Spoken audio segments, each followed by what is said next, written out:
everyone, and welcome to another stream. How you doing? Hope you're having a good Thursday so far. Let me sure I snooze this ad. That would have been an awkward place for an ad. Hi everyone, how you doing? You see, we're on a hype train. Wow, very early for a hype train. Let me get through some of this stuff, and then we will do our intros and everything. Diogenes42, thanks so much for 14 months, says, hello, fellow normal people who aren't AI chatbots. Or are we? Generty with 20 months says, alpha male, my favorite science thing people take way too seriously. Also, they're incorrect about it. The original paper was incorrect, and he rescinded that paper. But, you know, dude bros don't read, you know, scientific papers in the first place, so what are you gonna do? Closely followed by the time I discovered Schrodinger's cat was a joke for Einstein people took way too seriously. Phoenix Leftist with a 36 months at tier 2, thank you so much. 36 months sub baby, thank you Hannah and chat. This sub baby's name is going to be Alpha Beta Omega the First. The joke's in my head, never mind. Okay, Stone Corbell, thanks for gifting a sub. How's your favorite hand reloaded on Twitch? I'm doing good. I'm doing good. How are you doing? Thank you, by the way, Phoenix Leftist, for 19 months of membership over on YouTube. Thank you very much. I appreciate it. Welcome, everyone on YouTube. If you could do me a favor and like the stream, it's very helpful. I think either double tapping the screen or just hitting the thumbs up button does it. And it helps new people find the stream, which is always good. I like having an audience for this stuff, because else, why would I do it? If I didn't have an audience, I'd be an insane person shouting at a wall. You're my wall, chat! You make this marginally less useless? Marginally. Bumble Homestead, thanks for gifting a sub. If you want to help support the stream, we are in the middle of a hype train. Bits, subscribing, and gift subs. I know we're not going to make it to the sub goal this month, but still, if we get to like 300 at least, that would be cool. But whatevs. We're also doing our tip goal, which we are over halfway to for edited content. Alright, all my self-serving bullshit is over. We can finally talk about the alpha male stuff. So, apparently recently, there was an alpha male boot camp. I'm not going to do it every time, so just be aware when I use the term alpha male, it's with air quotes. It's with air quotes. It's not a real thing. This is a weird made-up sociological concept that dude bros have imposed on themselves in order to try and, I don't know, put themselves above other men. It's very weird. It's very catty. But anyway, we're going to talk about this and an $18,000 camp that they were charging people to turn you into an alpha male. That'll be good. Alright, so let's get into it. We'll start with, just for an overview so we know what the clips are that we're looking at. We'll start with the news footage, because there was a brief story about this that I think initially made this go viral. I know the camp ended up getting canceled because all these people were getting dunked on, which is pretty funny. Minute left on the hype train. You'll become... Oop. Turn this up. Nemesaur, thank you for gifting 10 tier 1 subs. Appreciate ya. You're way too goddamn big to not be throwing this little piece around. Through a high-intensity... Oh, by the way, they think that building you up should involve brutally, like, treating you like shit. Which, to be clear, I know is a thing in, like, the military to some extent, but I don't know if you know this. Training to be in the military is not equivalent to training to be a stable and decent human being, husband, father, just person. I'm not, like, shit-talking, you know, people in the military or boot camp in general. I'm just saying that that is used for a very particular thing so that you are ready in combat situations or in situations where you basically need to shut down and just listen to the person above you. That doesn't inherently translate to, you know, functionality in the world at large. Just putting it out there. Innocuous Blonde with 100 bits says, bitty bitty bits. Thank you, 10% to level 5. City boot camp offered once or twice a year. You! Right? Yes. Are you last? That includes hand-to-hand combat. Did you know that the only way to be an alpha is to submit yourself to larger, more powerful men who are going to yell mean things at you? Doesn't that sound very alpha male? To go and submit to larger, more masculine men? What's wrong with dudes, man? What are they doing? In fairness, I know this doesn't apply to all guys. A subset of men who are very weird about their own masculinity and clearly, like, need therapy, but instead of therapy, they're spending $18,000 to submit to larger, hairier men. Water hosing, and crawling across railroad tracks. The Modern Day Night Project makes a promise to men who shell out the To be clear, the Modern Day Night Project is night as in Knight. Like they're acting as though they're knights. Like, this is chivalrous. Amber with 165 stream streak says, submit to men who are mean to us. Ooh, yes, please. Ashley one up with 50 bits and a link. Ha! Yay! I've still not seen Community. Probably should. $18,000 to attend the 3-day program. You'll become better friends, better fathers, better leaders. They're stuck in a rut. They've lost that fire. They've lost the edge as a man. Suffering leads to those superpowers. Instructor. I don't know about you guys, but, like, the suffering I went through just gave me CPTSD. You know, I don't consider that a superpower, if I'm being honest. Whatever. Steve Eckert says the suffering is just one snapshot of a program that strives for a deeper purpose. It starts off very loud, chaotic, and violent. They're forced to fight each other. After that, they're hugging Ryan Cooper with a $2 super chat says, also baby boot camp and makeup boot camp from the same people? each other. They're crying. The common thread for many attendees, he says, is a past colored by abuse and the search for some direction. Keep going, keep going. Yeah, the whole idea that, like, suffering is the necessity in order to self-improve is just, like, really fucked up post hoc rationalizations people give to their own suffering. No, you don't have to. You can actually improve yourself. It might be work. You can improve yourself through work or through effort, but that doesn't need to be suffering. Suffering is different than effort inherently. Suffering is pointless. Effort is you doing something intentionally to build something up. Suffering is just, like, fucked up. Don't do that. Minute left on the hype train, 11% to level 5. Its 2019 start, the project has held 20 sessions and racked up millions of views online and plenty of questions about... They still have a YouTube channel. That's where we're going to be pulling a lot of the clips from today, by the way. It's their own YouTube channel. Hats off. Phoenix, what do you want me to wear? Because I'm already wearing a hat. So, like, what's the thought behind that? its purpose. In June of 2020, a participant died during a session, and his family sued for wrongful death, alleging a failure to provide necessary medical care. That's good. Fuck them. Didn't know they killed someone. Would wolf ears count? I can see. The parties settled a few years later.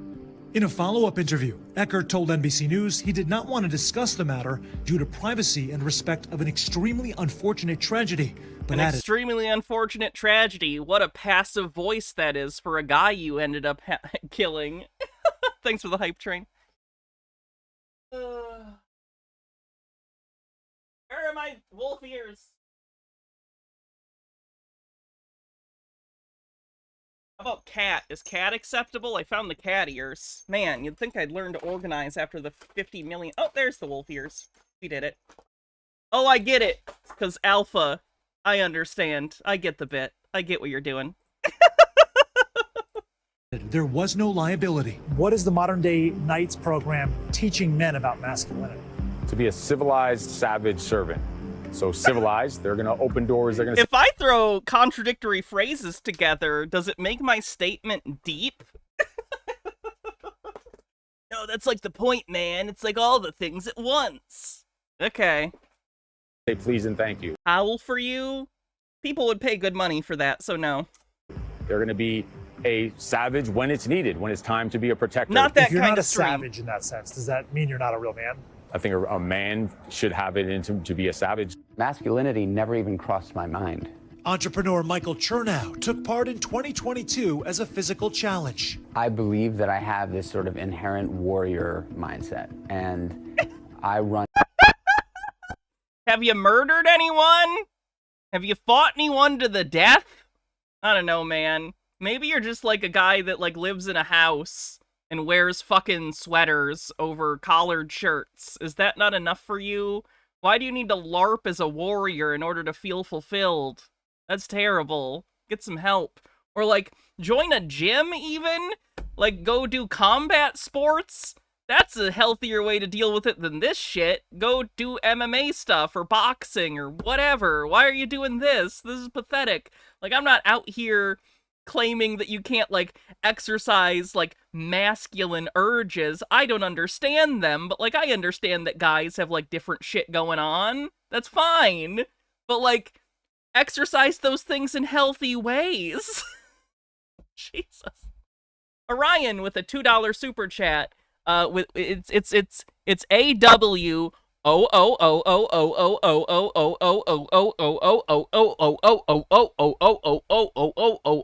Someone sample that.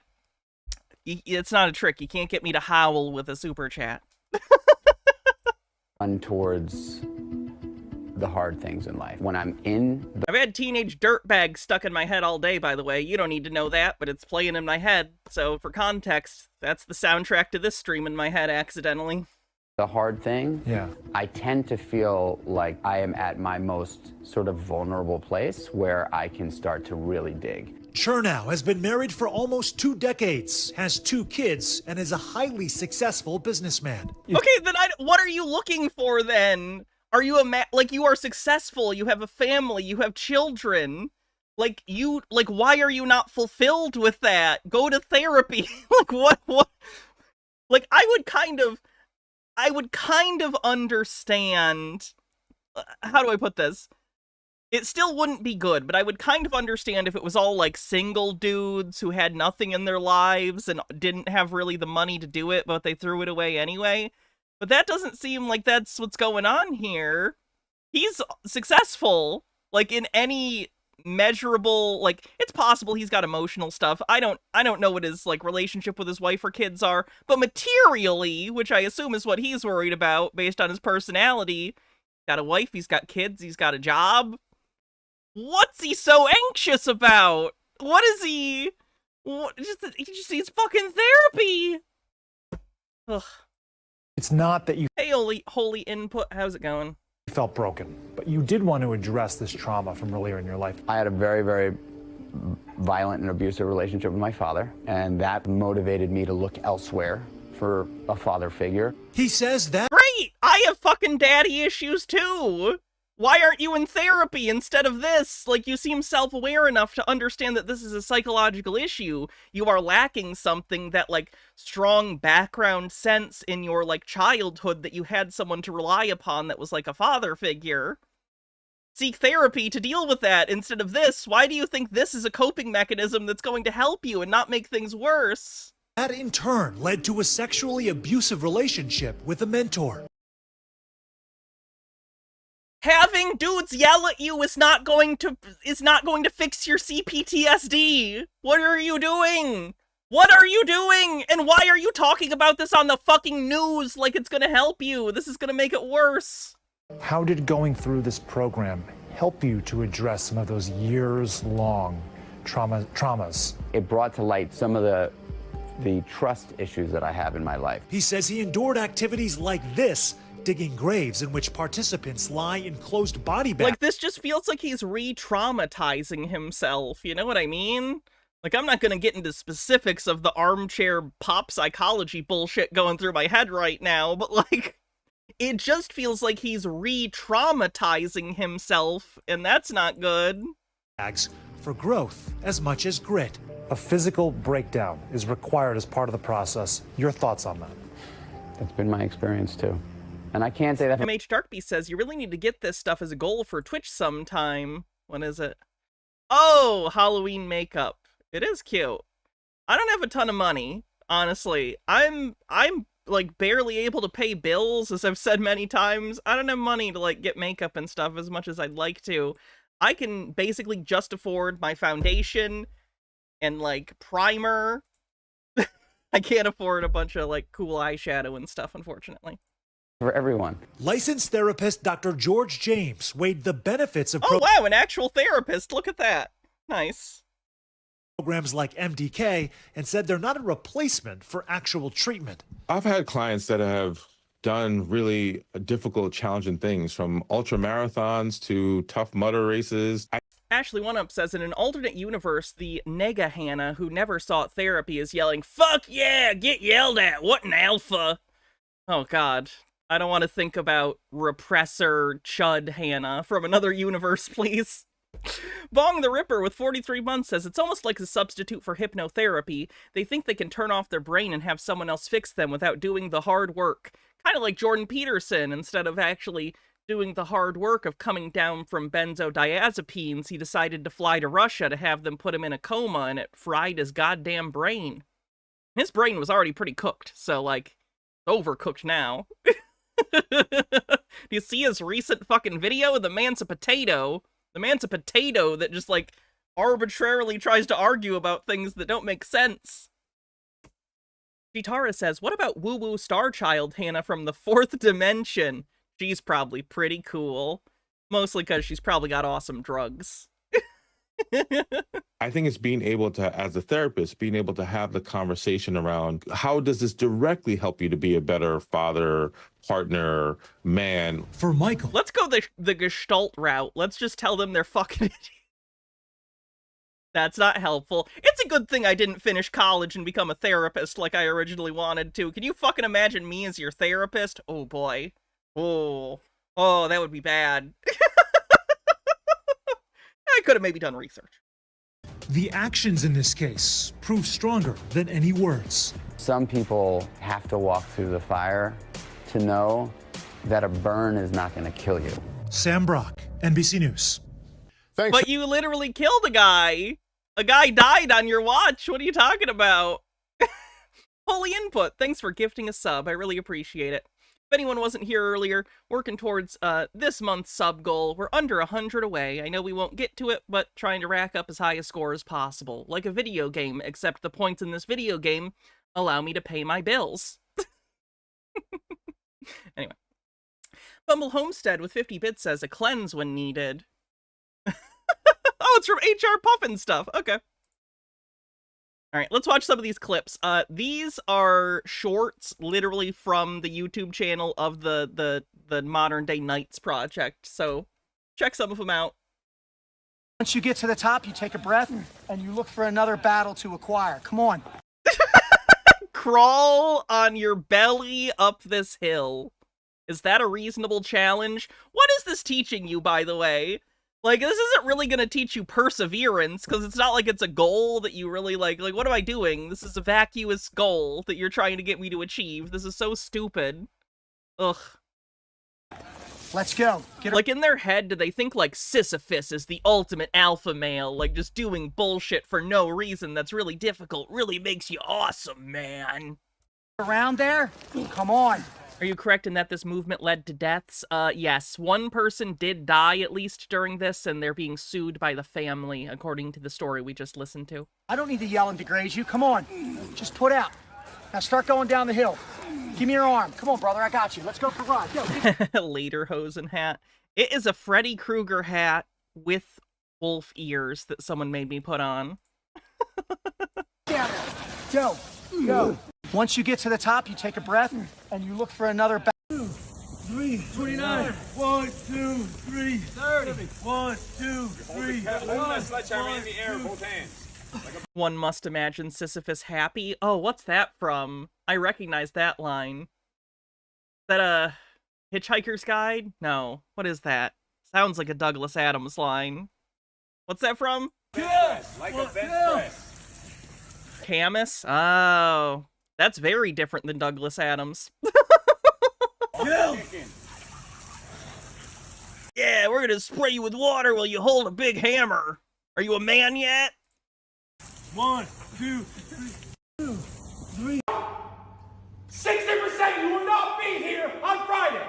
I will make sure of it. You are the fucking... I'm gonna be honest, maybe it's because I was already pre-traumatized by my youth, but like, dudes yelling at me, I just find fucking hilarious. I can't take it seriously, especially when it's this kind of dude that's like, clearly, like, putting on a facade. You can tell underneath, like, no one is this. Like, there are angry people, but no one is scream at the top of my lungs at you for no good reason angry. It's a mask. You're playing a character, effectively, for this program. So I think it would just make me laugh. Like, I've had as a child, an adult man yell in my face this close. It's just funny. Like, what are you doing? Like, how do you think this is, like, building anyone? It's probably dehydrated. Yeah, that shit hurts your throat. 60% you will not be here on Friday. I will make sure of it. You are in the fucking right to be here on fucking Friday night. So, if you get kicked out of the camp and don't graduate, do you get your $18,000 back? Or is it that just, like, a sunk cost? Or is it, like, prorated? Like, you start with $18,000, and then if you get out, you know, halfway through, you get $9,000 back.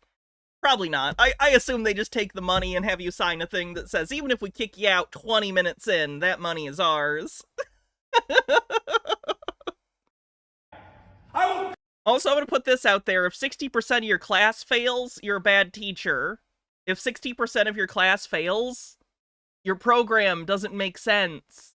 Your program shouldn't exist to, like, fail most people. Cut this fucking thing off my head before I let anyone, you little bitches! Oh my god, look at all the axes on the wall that I think have the names of, like, previous graduates. Don't you too want to wood press your name onto an axe? By the way, this is serious manly stuff. We're not just LARPing. Like, do they understand that this is like they're acting like they're real tough guys, but this is all a facade. It's fake. They're in, like, a random, like, garage somewhere yelling at each other. They're not doing anything masculine or manly, even in, like, the traditional, like, stereotypical sense. They're just being berated by a guy they paid money to. Overthought says, just go home and chew on some crayons, get the same outcome. If they wanted that, they would have joined the Marines. They could get yelled at and have ample crayon eating time. They build it into the basic training for them. Make it to that dinner table that don't fucking deserve the right to be here. I'll fucking make sure of it. I'm weeding out the fucking bitches. 60% you will not be here on Friday. I will make sure of it. You are in the fucking right to be here on fucking Friday. Crawl, go crawl. Go crawl. None of you. Are you Nobody kidding me? wants to laugh? Ask questions. Oh my god, look how young these people are. Holy shit, I don't know if you can see it. Look at... They're like 15 or 16. What the fuck? Jesus Christ. No, that wasn't even true. This has gone from cringe to genuine abuse. This has gone from cringe to genuine child abuse. Question, that was a serious question. Like, who wants to go crawl? Who wants to go have some fun and go crawl in the fucking mud? None of you. You all just want to stand there. You came here to stand here. Anyone, you can just go do it. The rest of you can just stand there and watch them if you want. Anyone that wants to go and get some more work in, go get some work.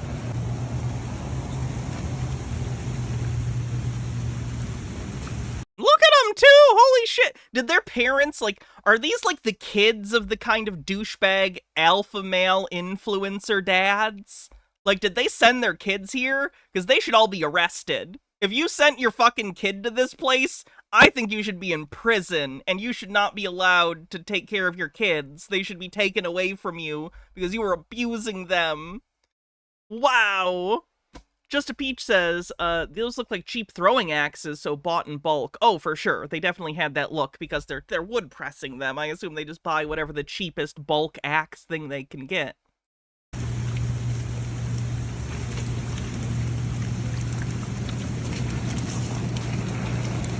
We're not telling them to go. Second thoughts.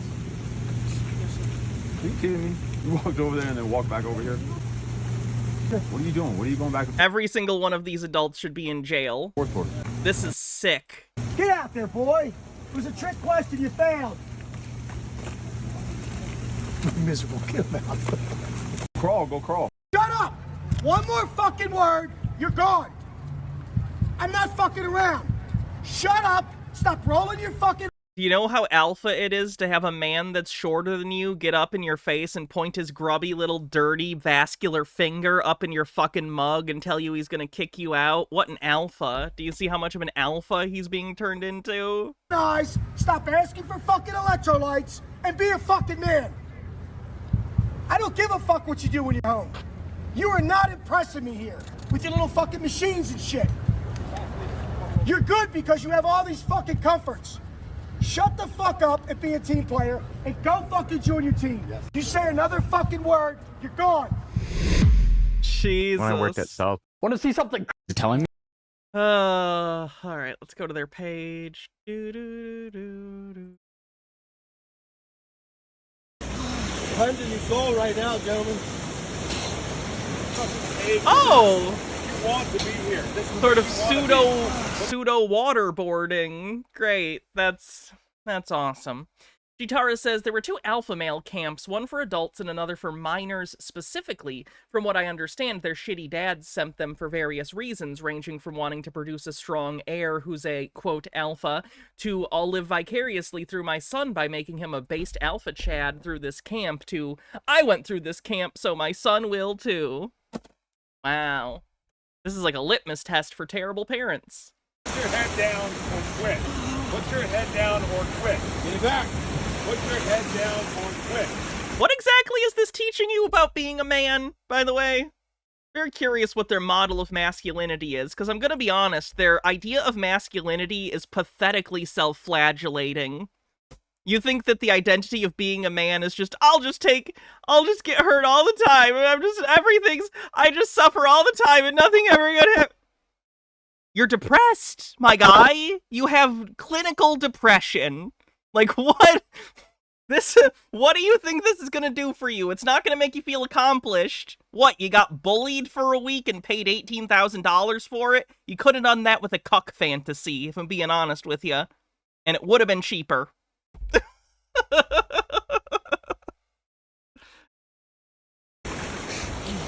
know what? Stand up. Stand the fuck up. Hey, don't break your chain. Hey! Cleansing your soul right now, gentlemen. People who are, if you want to make more money, people who are hating, negative, who are gossipy, who will shit on, you got to be, would always get guys. These are the guys that run it. They also do, like, podcast bro bullshit. Because of course they do. There's nothing manlier than sitting around and just talking with your bro about how you think everything should go and how everyone should be. We're just gossiping, okay? We're just gonna chat. We're just gonna hang out and we're gonna chat.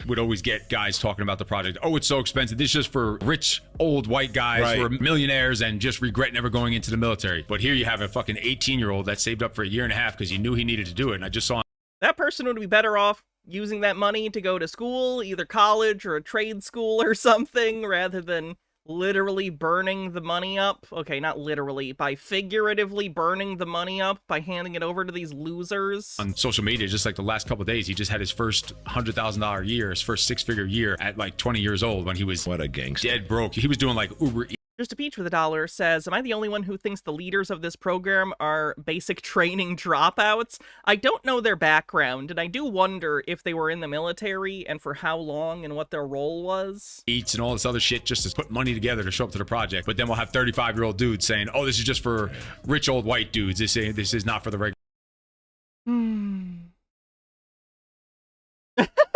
This video is entitled, Daddy Issues Are Creating Weak Men. Sir, that's your business model. What are you talking about? The hole that an absent dad can leave in a young man's heart is something that cannot be filled by anyone or anything other than another male that young You need another man to fill your hole. man is going to look up to and get mentored by. The dad has a big responsibility. And so what are some of the dad issues that we've seen or that maybe I know I've experienced, that you've experienced that we can help overcome? It's neglect in one way or the other is the same type of neglect. You talk about abuse, no matter what kind of Lady Ann, I have literally never heard cis man use that term. I have only heard 4chan weirdos basically call it that, and usually they're fetishists. So I don't think that's an accurate statement, because the only people who even know that word are people who spend too much time on 4chan or fetish spaces. putting that out there. Of abuse is the same triggers in the brain. Same thing with neglect. Whether it's neglect because the father just bounced, neglect because the father's building an empire. It's still, the kid is growing up with neglect. He's going to grow up with the same fucked up daddy issues for whatever reason, that there's neglect, that dad's not there. The whole that his dad wasn't there to yell at you and spray you with a hose angrily. Hold on, I got a text. Let me check. Yeah. Text from my wife. All right. He doesn't want to be back here with you. He doesn't want to be like you. Show him how what it looks like to fucking go shot. What it's like to fucking dig body. I've heard trans women say they've male failed sometimes, so they've probably spent time on 4chan or Reddit places where that is similar vocabulary. Again, it's jargon from like 4chan spaces. It may have leaked out into Reddit too. I'm just letting you know. Like, I don't care. I'm not morally judging it. I'm just telling you that's where the term comes from. It's like quite like transphobic verbiage and a way to frame trans people. Get the fuck out. You feel like you're gonna fucking die. And you try to fucking go faster than before. When you've been here for 3 fucking days, you haven't eaten or sleeping, and you find that fucking extra mode, that fucking beast mode, that free mode. Somehow it's fucking done. So this dumb motherfucker the next fucking time. They have to go today. It's so like they're manufacturing like how do I put this? They're trying to manufacture character growth in a way that's very funny. Like, you can tell they're imagining themselves in, like, an action movie or something. They even put, like, really ridiculous generic action music over this. Literally, he doesn't have to be doing what he's doing. Like, in a movie or in a war situation, if someone goes through a thing, because they're trying to, like, save their life or someone else's life, you're literally just, like, LARPing. You're just dragging yourself on the ground for no reason. You could stand up and go home anytime you want. Like, this doesn't count for anything, and even if it was something, it would be traumatic, not something to, like, be proud of. It would be a problem that you would need to seek therapy about, probably. Down. Say, I don't give a fuck. And you said you were thinking about the top G comment that I made. The top G comment. Wow, they're using language they took from alleged sex trafficker and rapist Andrew Tate. I'm shocked! Right? We're all the top G is what I was thinking about, sir. And so therefore we're all going to be number one? That's what I was thinking, sir. Fuck no, man. In life, there's always a fucking ranking. You are being judged. The moment fucking 6 of you walk in a room, I'm going to judge every single one of you. Then you're the asshole. Does he not get that? Instead of trying to get other people to fit into your arbitrary hierarchy, maybe you need therapy and to stop judging people based on really arbitrary, like, markers. You fucking douchebag. You're making your problem everyone else's problem. How you walk in, if you're fucking making eye contact, shoulders up. Amber says, anthropologically speaking, dude bros have no understanding of masculinity. They use the knights they're aping as an example. They were members of the aristocracy and usually prided themselves on their appreciation of art, language, and politics. This idea that manhood has historically been meathead shit is ahistorical. And you see the same shit, too, with, like, people who have, like, Greek statues as their profile pictures, who claim to be super into, like, the classics, when in reality they're usually just ethno-nationalists, which is hilarious, given that the Roman Empire was not an ethno-state. It's like, I think about the furthest you can get from an ethno-state is ancient fucking Rome. Also, the obsession with Rome is weird and it's concerning, because Rome, not a fun place to live. I don't know if you know this. Not a fun place to live for the majority of people. Jimmy Tea Time with 20 months says, these guys make me weep for the future of humanity. In fairness, everyone thinks that. Everyone thinks that about everything. It's human nature to think we're all doomed. Are we right this time? Maybe. It's unlikely, though. Just a Peach with $1 says, daddy issues, are they sure that this is the term for effects of absent parent? I have not heard of that used in that way in like 20 years or more. It gets colloquially used by dude bros, usually. How you stand, if you got your hands in your pocket, your head hanging down, you're a fucking loser. If you're fucking making eye contact, you're fucking lean, you're jacked, I know that you might be a formidable opponent. I'm gonna fucking... Are you a gorilla? you're jacked and making eye contact. Like, what are you? Are you a literal gorilla? What are you doing? You rank the room as soon as I walk into a room or you guys walk into this room. You're always being ranked throughout life, in business, in work, and everything you do. You fucking walk into a jiu-jitsu gym, you're immediately looking at people and you go, oh shit, I know who the fucking badass is. Absolutely. Right? Same thing on a fucking... Absolutely, sir. Wow, what a real alpha male. He might as well have gotten down on his knees and sucked his balls right there. Absolutely, sir. Brown-nosing asshole, even at the fucking alpha male boot camp. Just suck each other's dicks! Fucking gym, I walk into a gym, I can tell you who's the fucking big dog in that gym. We're always ranking. And you said you were thinking about the top G comment. Absurd. These people are ridiculous. Ooh, what's this? They're on a train track or something?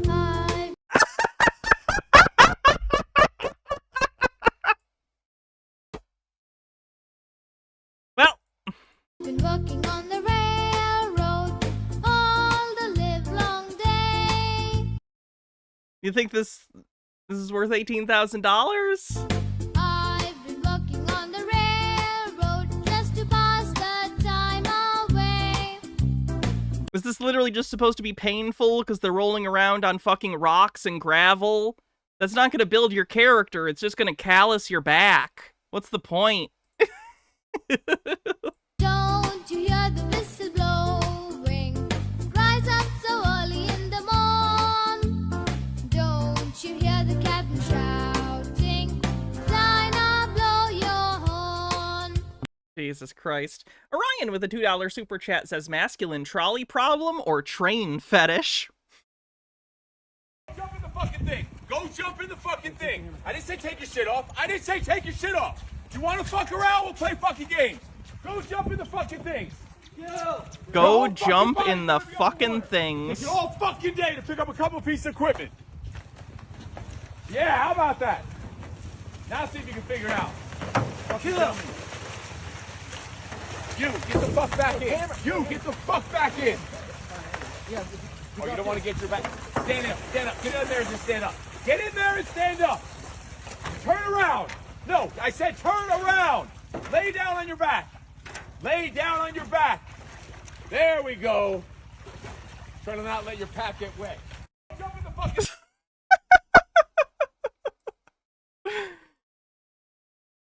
You guys in life are setting your bar too fucking low. Your freaking goal should be outside of your grasp, and then you fucking fight, and you make it non-negotiable. This is how it is. You want to win in life? You set the fucking bar high, and then your decision is this decision I'm gonna make today get me closer to that goal or far away? It's fucking simple.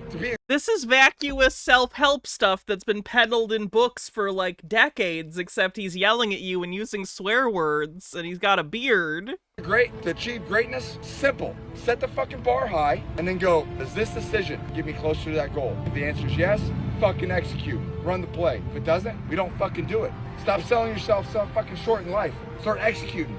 You guys in life are setting your bar too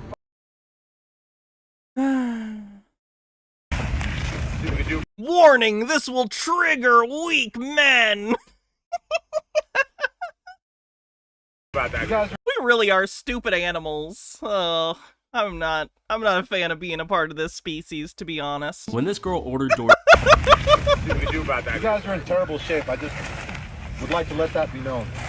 You're in terrible physical... Since I mentioned the statue profile pic people, do they think they know the Romans thought small penises were refined and masculine ones were barbaric? I don't know what they think. I don't know what they think. That is how Greek statues were, though. Before the fucking Catholic Church started chopping the dicks off them and putting leaves on there. Very dainty penises on those statues. I'm sure your wives and girlfriends are proud. If I had a partner that did this, I wouldn't be proud of them. I'd be incredibly embarrassed and beg them to stop and to please get help. And if they didn't stop, I'd leave them.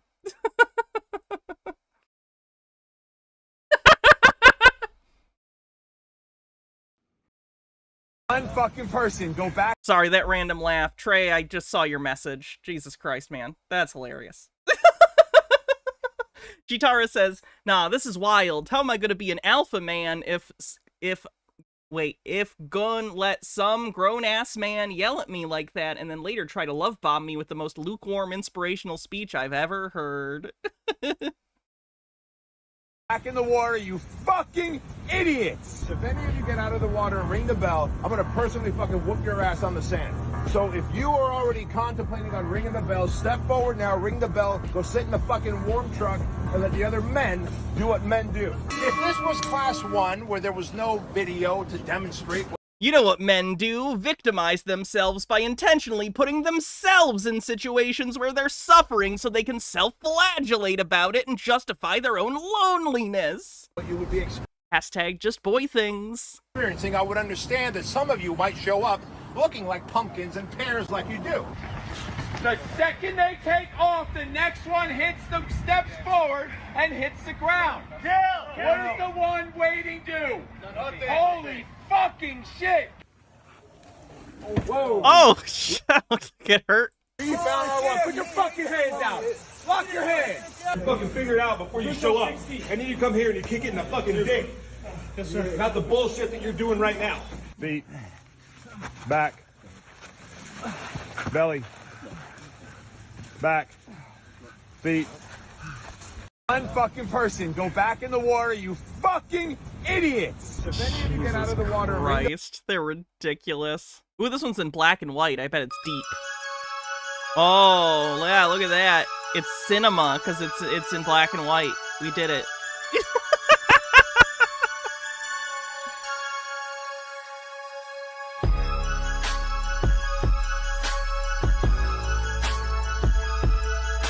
Why don't they, like, build a house or something? Am I crazy? Don't they constantly talk about, like, you should thank men because we built society? Why is all this based on just self-flagellation? Why don't you, like, fucking do a barn raising or, I don't know, write something, create something? Like, isn't the whole thing that these kind of dudes are like, men invented modern society? Build something! What are you doing? You're just sitting around and breaking shit and yourself? How is this masculine, even by your own alleged standard? Orion Cooper with a $2 super chat says, so this is college hazing disguised as boot camp. Yeah, basically.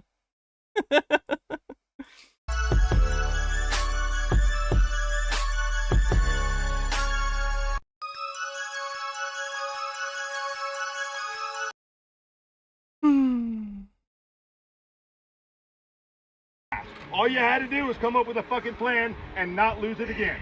Because you're gonna do this all fucking night. Start pushing them out. Keep going. I'm not tired. Am I crazy, or are half their activities just the same thing over and over again? It's just a lot of, like, push-ups and crawling around on your stomach. You could do that at home. You could do that at home and have someone yell at you. That's fine. You'd put on some sort of ASMR YouTube video about someone yelling at you. I'm sure that exists. Why are you paying money for this? Yeah. Oh, shut the fuck up. Where's the rest of your team? You just fucking bailed on them. No fucking plan.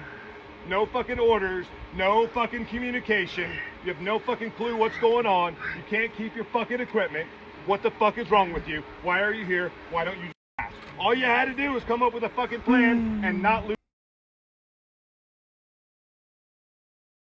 Right after I gave you the lesson, you guys let him make that fucking bet. I gave you the lesson of standing up for something, even when you know it's right. You have a gut feeling that it's right. You know it's the right thing to do, even against authority. I'm gonna be honest, I don't think any of the people in this class have very good judgment, the evidence being that they're here. And you failed it again out here just now. You taught that lesson time and time again today. All right, everybody get up. Yes, sir. Yes, sir. Yes, sir. Go line up against that wall. Right after I gave you the lesson. Stupid. Are you that stupid? Here's why we're stupid. Here's why. Here's why. Here's why. Are you touching me? Are you touching me? Are you touching me? Get the fuck off of me. Get the fuck off of me. I'm not you touching little bitch. I'm not touching you. Fucking bitch. Oh, get in the fucking tubs. Get in the tubs. Every one of you. So, hey, what are you gonna do now? What are you gonna do now? Sir, every one of you get in the tubs. Get in the tubs. Get in the tubs. Shut up. There is no respect. Get in the tubs. You are going home. Oh, no, you're not. Sit down. You're not going in the fucking water. They're all going in the water. They're all going in the water. You're fucking done. You're fucking done. Stupid. It just feels chaotic. Like, is there even an man actual lesson plan, or are they just fucking winging it? But you just fucked it up for everybody, didn't you? Chose hard over reason. Yeah, you chose fucking over fucking living. Well, at least give it to him. What?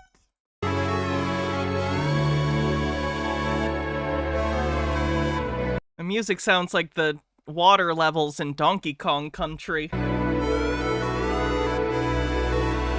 Man, I wish I was playing Donkey Kong Country. Some man shit, but you just fucked it up for everybody, didn't you? Nothing says alpha male behavior like Donkey Kong Country.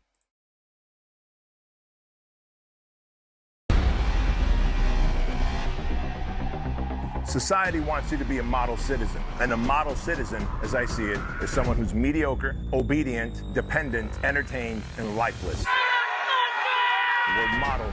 Maybe they just don't want you to be a dick. Like, maybe society wants you to be able to cooperate with other human beings with different beliefs and worldviews than you, and that requires you to not be an asshole to other people and have empathy and understanding and be able to negotiate social situations in which people are more or less on the same level socially, instead of just trying to assert some sort of arbitrary hierarchical dominance over people that you don't like.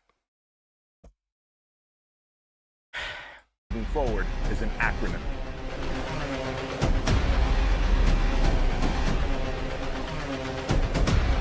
I think that that's reductive and not helpful, Phoenix 2250. I think that's the least helpful thing in the world when you look at probably straight cis men and doing something embarrassing and you just go, I bet they're gay. A, homophobic. Weirdly homophobic. Even gay people do this and trans people do this, and I hate it. Looking at, like, straight guys and going like, that's pretty gay. Like, no! I know I was, like, making jokes earlier too, by the way, so I am also guilty of this. But directly actually acting as though they are gay is not true. Even I shouldn't be making the jokes.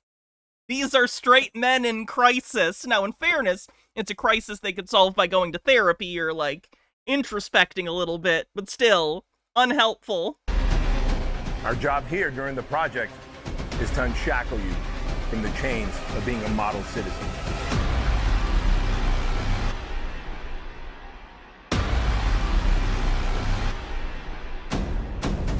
Well, that's incredibly weird. What you just said is worse and weirdly homophobic, Phoenix. What are you talking about? What? What? Are men not allowed to be intimate with each other as friends? This is a whole separate subject we're on now. This is a whole separate subject. Okay, I'm not getting into this. Whatever.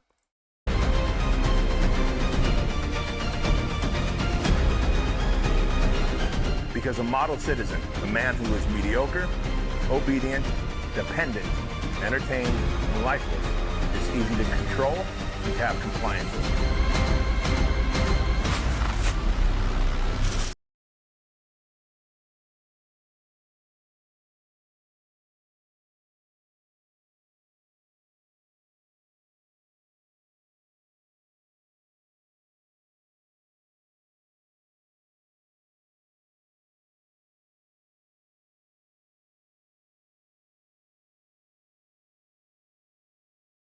When I left Buds and got to the SEAL teams, I thought when I finished Buds, all the hard work was done, and I was wrong. In fairness, there's a lot of music in this stream too, so I probably won't make ad revenue from it. So consider becoming a member on YouTube or a subscriber on Twitch. The SEAL teams, that's when the fucking work starts. You guys just learned a bunch of stuff about yourself, about one another, about us. You've learned a lot of stuff. It's like a little seed that we planted in you. Your job is to water that seed every fucking day. Water that seed so it can grow and grow and grow. This is not the answer. This is not the fucking final thing that you have to do. Is it music or AI generated garbage? The Summertime song's a real song, I think. This is just getting you ready for when you leave here. When I left Buds and got to the SEAL teams, I thought when I finished Buds,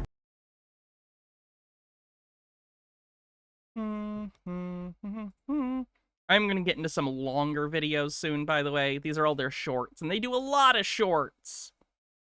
But I do want to get into some of their longer form content here in a little bit. Order you. You got something to prove? Do you have something to prove? Prove what? Right? So you got something to prove? Don't forget the Patreon. Yeah, and I do have a Patreon at patreon.com/HannahReloaded. We're doing a patron and YouTube member only live show this Sunday, by the way. Fucking prove it. Come on. Hey, we don't want to be last. Come on. Does this count as Chud Watch? Because it seems like Chud Watch. It probably would fit into that, but it's more it's impossible to not have this intersect with politics at least a little bit. But this is more on in the gradient of, like, political and social things. This is more teetering towards the, like, sociological side of it. Politics are certainly interwoven with this, as we all know, but I'm more looking at it from the behavioral perspective and how they're interacting with each other and their expectations that they believe they have within society. Chitara says, my parents still give me shit for not joining a frat when I was in college, despite knowing my reasoning was that this kind of shit could have happened to me due to frats still secretly hazing. But unlike this alpha male camp, at least with a frat, there's the nepotism that other frat members will show you when trying to network or get jobs. I don't know what these guys are getting out of this camp. I don't know either. Here we go, here we go, here we go. Nick. Hustle. Hustle, hustle, come on. Hustle, hustle, hustle, hustle. To Steve. Don't stop till you get Steve. Don't be last. Don't be last. Don't be last. Come on. Come on, don't be last. Don't be last. Oh, come on. Come on, come on. Come on, come on, come on. Jesus Christ. Text messaging me about that fucking skinny dude with the little man bun, telling me he was going to be the honor man of 017. Before you guys even showed up, which one of you was the one that messaged me that? Someone in this class, he's probably gone because he was fucking with the honor man, told me, oh, this dude... Did he claim to have BUDS training? I don't know. I don't even know what that is. Going to be the honor man of 017. Before you motherfuckers even showed up. And he's gone. He didn't even last fucking barely 12 hours, but he was going to be the honor man. We think the internet, we're all fucking living in the internet world. Motherfuckers need to wake the hell up. Text messaging me. You know, your wife did not marry you just to have another son. I mean, yes. You don't want yet. Yes. Okay. She wants a trepidatiously, yes. Man who is confident. Training for Navy SEALs. Gotcha. Who is capable, who is courageous, who knows how to protect, who can provide, and who is always prepared for the worst case scenario. You know, your wife... I don't think most people expect that of you. We live in a society for a reason. People cannot survive terrible things on their own generally and require support from others within their communities. Get my approval, not busy enough trying to get their own personal validation. You have validated to yourself, my friend, because you said you need approval, you need validation, right? Now you've gotten the best validation of all, from self. From self. Fuck what we say. Fuck us. Self says that I can fucking do this. Just go to therapy. This is just shittier therapy now. Why do you need the hammer stuff? Now he's telling you to get self-value? Then why are you yelling at them? Why are you... What? I'm going to emotionally abuse you and tell you you're nothing and then tell you what you really need is self-confidence. Bring it on, right? Short of your body breaking down, and like you said, being carted off, nothing's stopping you. Fuck yeah. You were too busy trying to get my approval. Jesus. Who are you? What the fuck are you doing here? What are you doing here? Why are you a disappointment? I want to know. Can you show my fucking time me? Or quit. Did you hear me today when I talked about expose your goddamn fear? Expose that shit. It doesn't do anything, any fucking good in your fucking head or in your heart. Put that shit out in the world. You think that I haven't dealt with fucking trauma? You think that Steve hasn't or Nick? I think you've probably had trauma. I don't think you've dealt with it in the literal sense. Or Bezos or any of us that are fucking out here haven't. We all have fucking trauma. And you know what? The best fucking medicine for that is to share that shit. I'm getting such weird mixed messaging. You're fucking useless. You suck. You're not enough of a man. Share your feelings. Like, what? Why are we randomly getting, like, that in here with the rest of the toxic shit? What?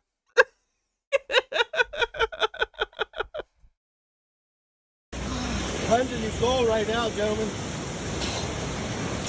Is trauma bonding therapy? No, Patrick. Trauma bonding is not therapy. Paid for this. You want to be here. This is where you want to be. Put your head down and quit. Put your head down or quit. Get it back. Put your head down or quit. You know what? Stand up. Stand the fuck up. Hey, don't break your chain. Hey! Absolutely bizarre. Oh, here's the trailer. This is basically the most popular commercial for their program. It's about 3.5 minutes. Gentlemen, and welcome to the project. The project is a 75-hour experience. It's for men just like you. It's not even like a week. It's 3 days for $18,000. Jesus Christ. I don't think anyone in the whole world has actually changed their life in 3 days. That's not how life works. Freyline says, this whole thing feels like it was created by people who have gone through military training but don't understand the actual purpose of that training or why you need the full education to make it useful. Yeah, it's like they think the suffering is just like, oh, it'll make you manly. Like, no, that's not the purpose.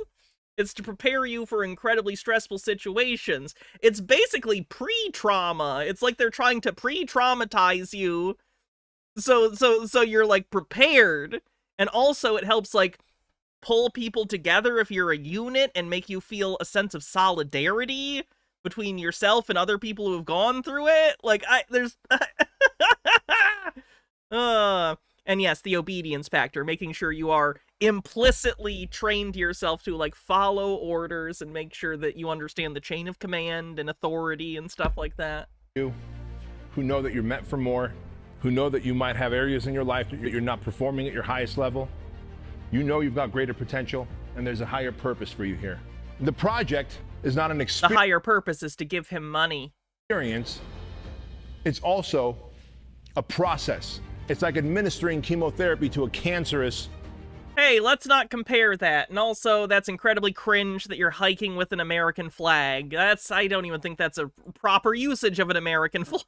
Like, I guess I don't know if it's against the flag code to, like, go on a hike with your American flag, but I would argue that this is a pretty disrespectful use of it. You're using it like a fetish object. You're not using it for a ceremonial purpose. You're not using it for any real reason other than weird fetishization. So knock it off, you cringe assholes.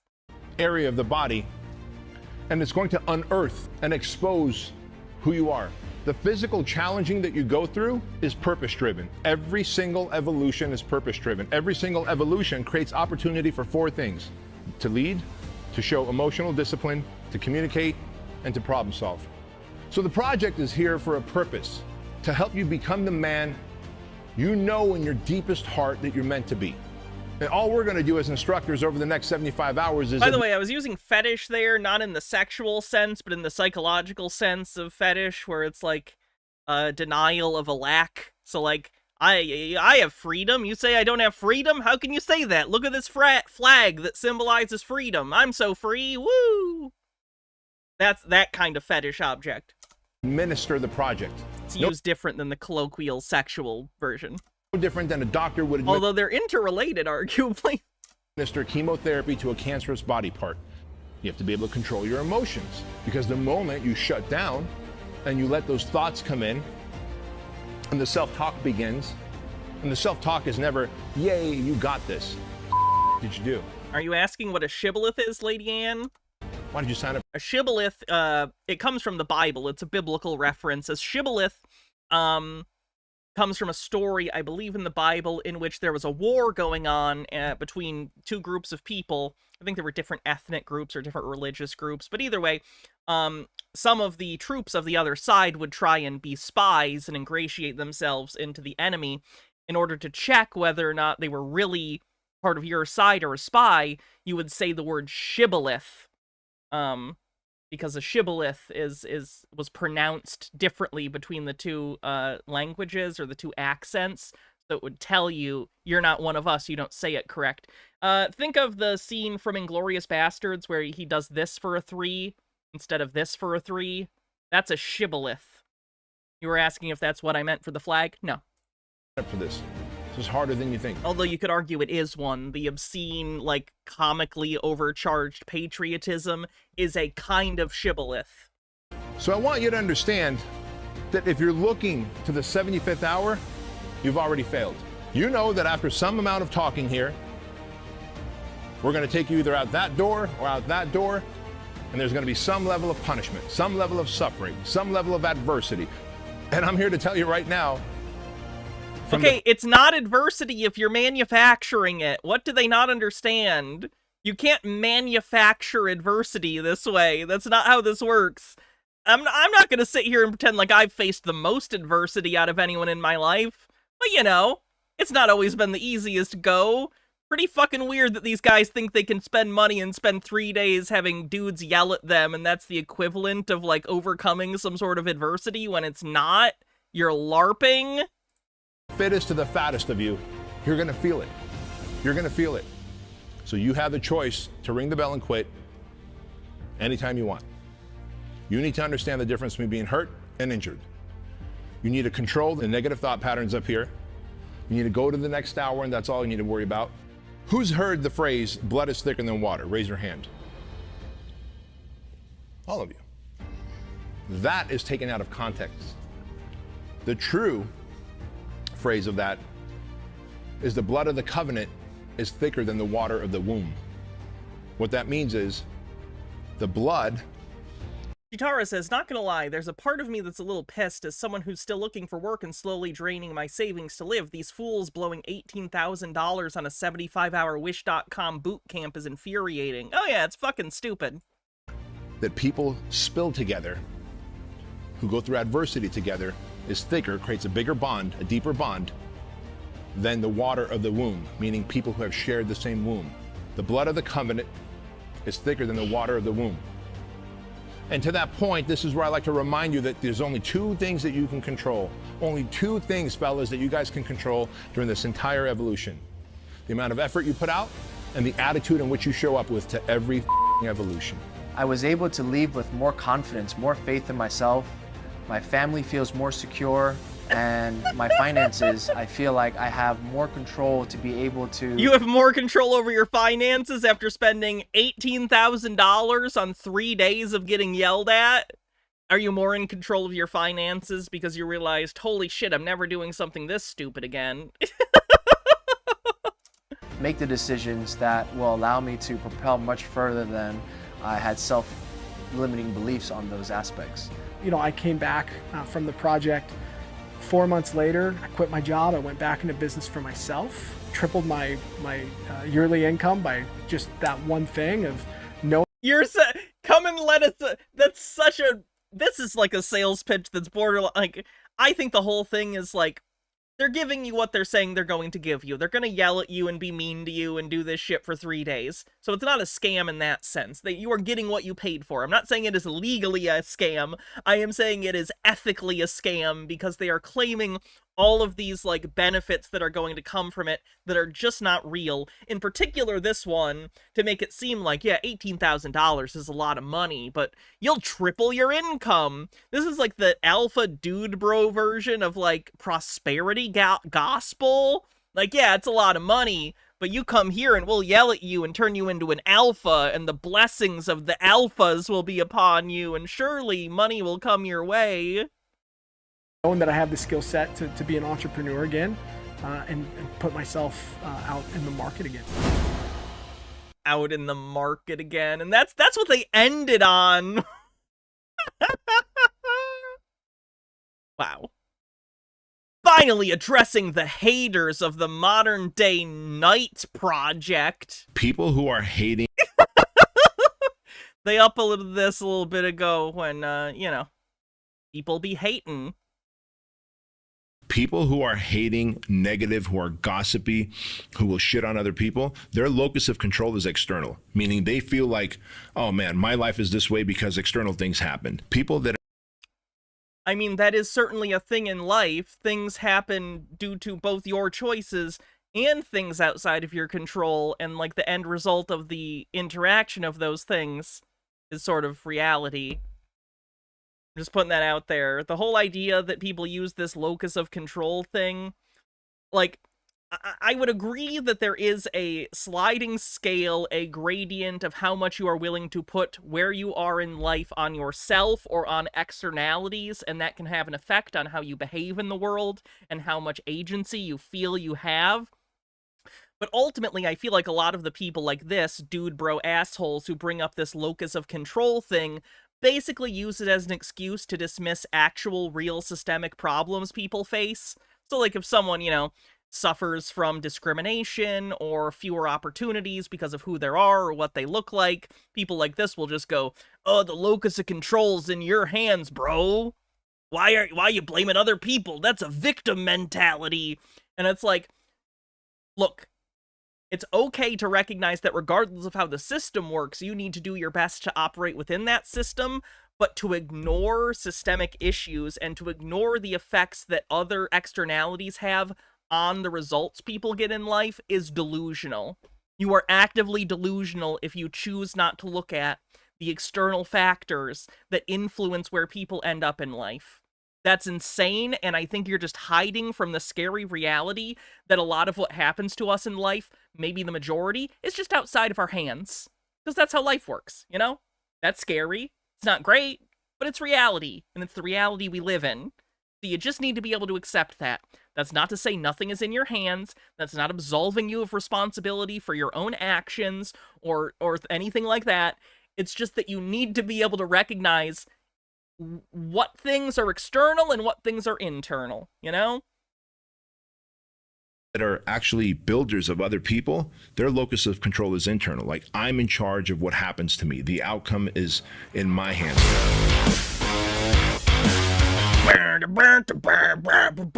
I'm so cool, look at my fucking fonts. I put a fucking loot over this footage that makes it look all grainy. Am I cool now? Look at that fucking loot.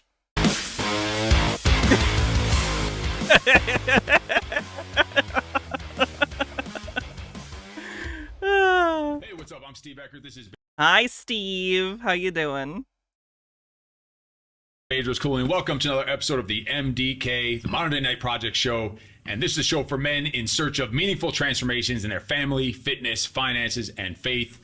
And this is so they can become even better husbands, fathers, leaders, and men. And today we're going to talk about a very, very serious topic, one that I actually enjoy talking about. It's about the fucking haters out there. The haters. Oh boy, don't you love when dudes like this talk about the haters? They're so secure and they definitely internalize valid critique easily and aren't at all defensive. And why does the project get so much hate on the internet? It's like, it's a cool thing to do. I don't know if you've you know what? I would agree. From your perspective, I bet it is a cool thing to do. People show up and they give you $18,000 and then you just fuck with them for 3 days. From your perspective, I would imagine you think that's a pretty cool thing to do. From a outside perspective, not so cool. Kind of shitty, kind of a dick move, and kind of really ridiculous and embarrassing. Seen them. There's entire YouTube channels and people that have dedicated their lives spending like time editing videos just to hate on the project. Oh, they're editing videos to make fun of us on the internet. Hate on the instructors of the project. And also, talking about the like whole in regard to the chivalry that they're not attaining despite trying to use the aesthetic of knights. Look there's a Templar fucking helmet in the background behind the bald guy. He's got a fake Templar helmet. Flame Hazer, thanks for 24 months, says almost a full 2 years. 12, no, that is 2 years. 24? We did it! Happy second anniversary. Thank you for your subscription. I think it's about, there's so much to dive deep into. What have you come across lately for the hate on the project? So just recently where you talked about there's people that have dedicated like YouTube shows to hating on the project. One of my favorite ones was this. Knights appreciated art and wrote poetry. Have you considered Chaucer's gay, man? Hubby guy with long hair. I'm sorry, that bit doesn't work because none of these dude bros are familiar with the name Chaucer.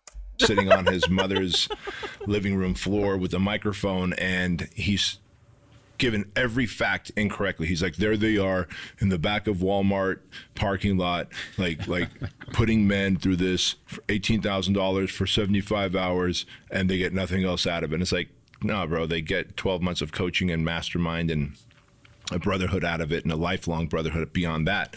But what I've realized is the louder the barks, these are the men who fall into that 80% category we talked about on the previous show, where we said 20%, all men need the project. Like you and I need the project. The reason we do the project is because... That's convenient for you, isn't it? That you've designed a program that you're claiming literally 100% of the male population needs? Okay. I think... Did you know that 100% of human beings need my show? Absolutely, you need it. You're unfulfilled without it. Is this convincing? Is this a good sales strategy? It constantly reminds us of how we have to show up as men in faith, family, fitness, finance. Chaucer was the funny guy in A Knight's Tale. Oh my god, was he supposed to be Chaucer? The guy that forges Heath Ledger's certificate of, like, knighthood or whatever? I haven't seen that movie since I was about 10. And I didn't remember he was Chaucer. I just knew he was a literate guy. That's funny. I need to rewatch Knight's Tale. To I did not know who Chaucer was when I was 10. I was like 10 when I saw it. I didn't know who Chaucer was. Don't be mad at me. Don't be mad at 10-year-old Hannah. I was doing my best. Fulfillment, congruency, etc. We need to keep doing hard things so that we have a... He's also Jarvis in Vision. Yeah, he's very funny, actually. He's a very funny guy. I like him fine as Vision, but I like him a lot more in other things where he gets to be funnier. Easy life. Otherwise, you keep choosing easy, you're going to have a hard life. And when I say to have an easy life, I don't ever want the easy life. I like having a hard life, a life where I can really showcase my strength, the ability to have honor. And I'm gonna be honest, no one who has a hard life says, I'm glad I have a hard life. I'm assuming if you're saying that, your life isn't really that hard, but again, you're kind of LARPing as though you're really struggling when clearly you're not. You're a podcast bro, charging people $18,000 for 3 days of yelling at them. Your life isn't hard. Like, what do you think a hard life is? Struggling with your own inner demons because you refuse to get therapy isn't a hard life. That's you intentionally ignoring your mental health problems. Your life isn't hard. You're struggling because you're refusing to address your mental health problems. And loyalty with friends and mastery of skills, etc. But only 20% of all men even entertain the idea of doing the project. My favorite statistics are one that people just pull directly out of their asshole. Like, he's just going to 1 in 5. 20%, sure, why not? That'll make your potential marks feel special, to make them feel like they're the best 1 in 5 men out there. Project. And I think the reason for that is the other category of men have found such inertia, such momentum in living in mediocrity, in living a soft life. And you know you're mediocre if you don't give me almost $20,000. Life, a comfortable life, a life that's convenient, a life that allows them to order their food off a, Uber Eats or Grubhub. And they get upset when it's like 3 minutes late and start bitching and doing their 2 stars on Uber Eats and all this other shit. I also like to imagine situations of fictional people that will make me mad and justify my own beliefs. That's a very healthy thing to do, to create straw men in your head to make you feel more comfortable with your own beliefs instead of, actually interacting with the real world. That's a very healthy pastime. The louder they talk about the project, the haters. Oh, these soy boys on their food apps buying macchiatos. Those are the What the fuck are you talking about, man? Ones who need it most. And when we showcase the videos on our social media platforms and they have such violent hate towards it, it's because it's a reflection of them. They're like, fuck, I know I should be doing that. I know I... You don't actually think we're cringe. You just hate us because you ain't us. That's the defense? Alright, it's pretty clear that this video is not targeted at any actual critics. This is here entirely to soothe the egos of dudes interested in this project that felt embarrassed because everyone was dunking on this recently.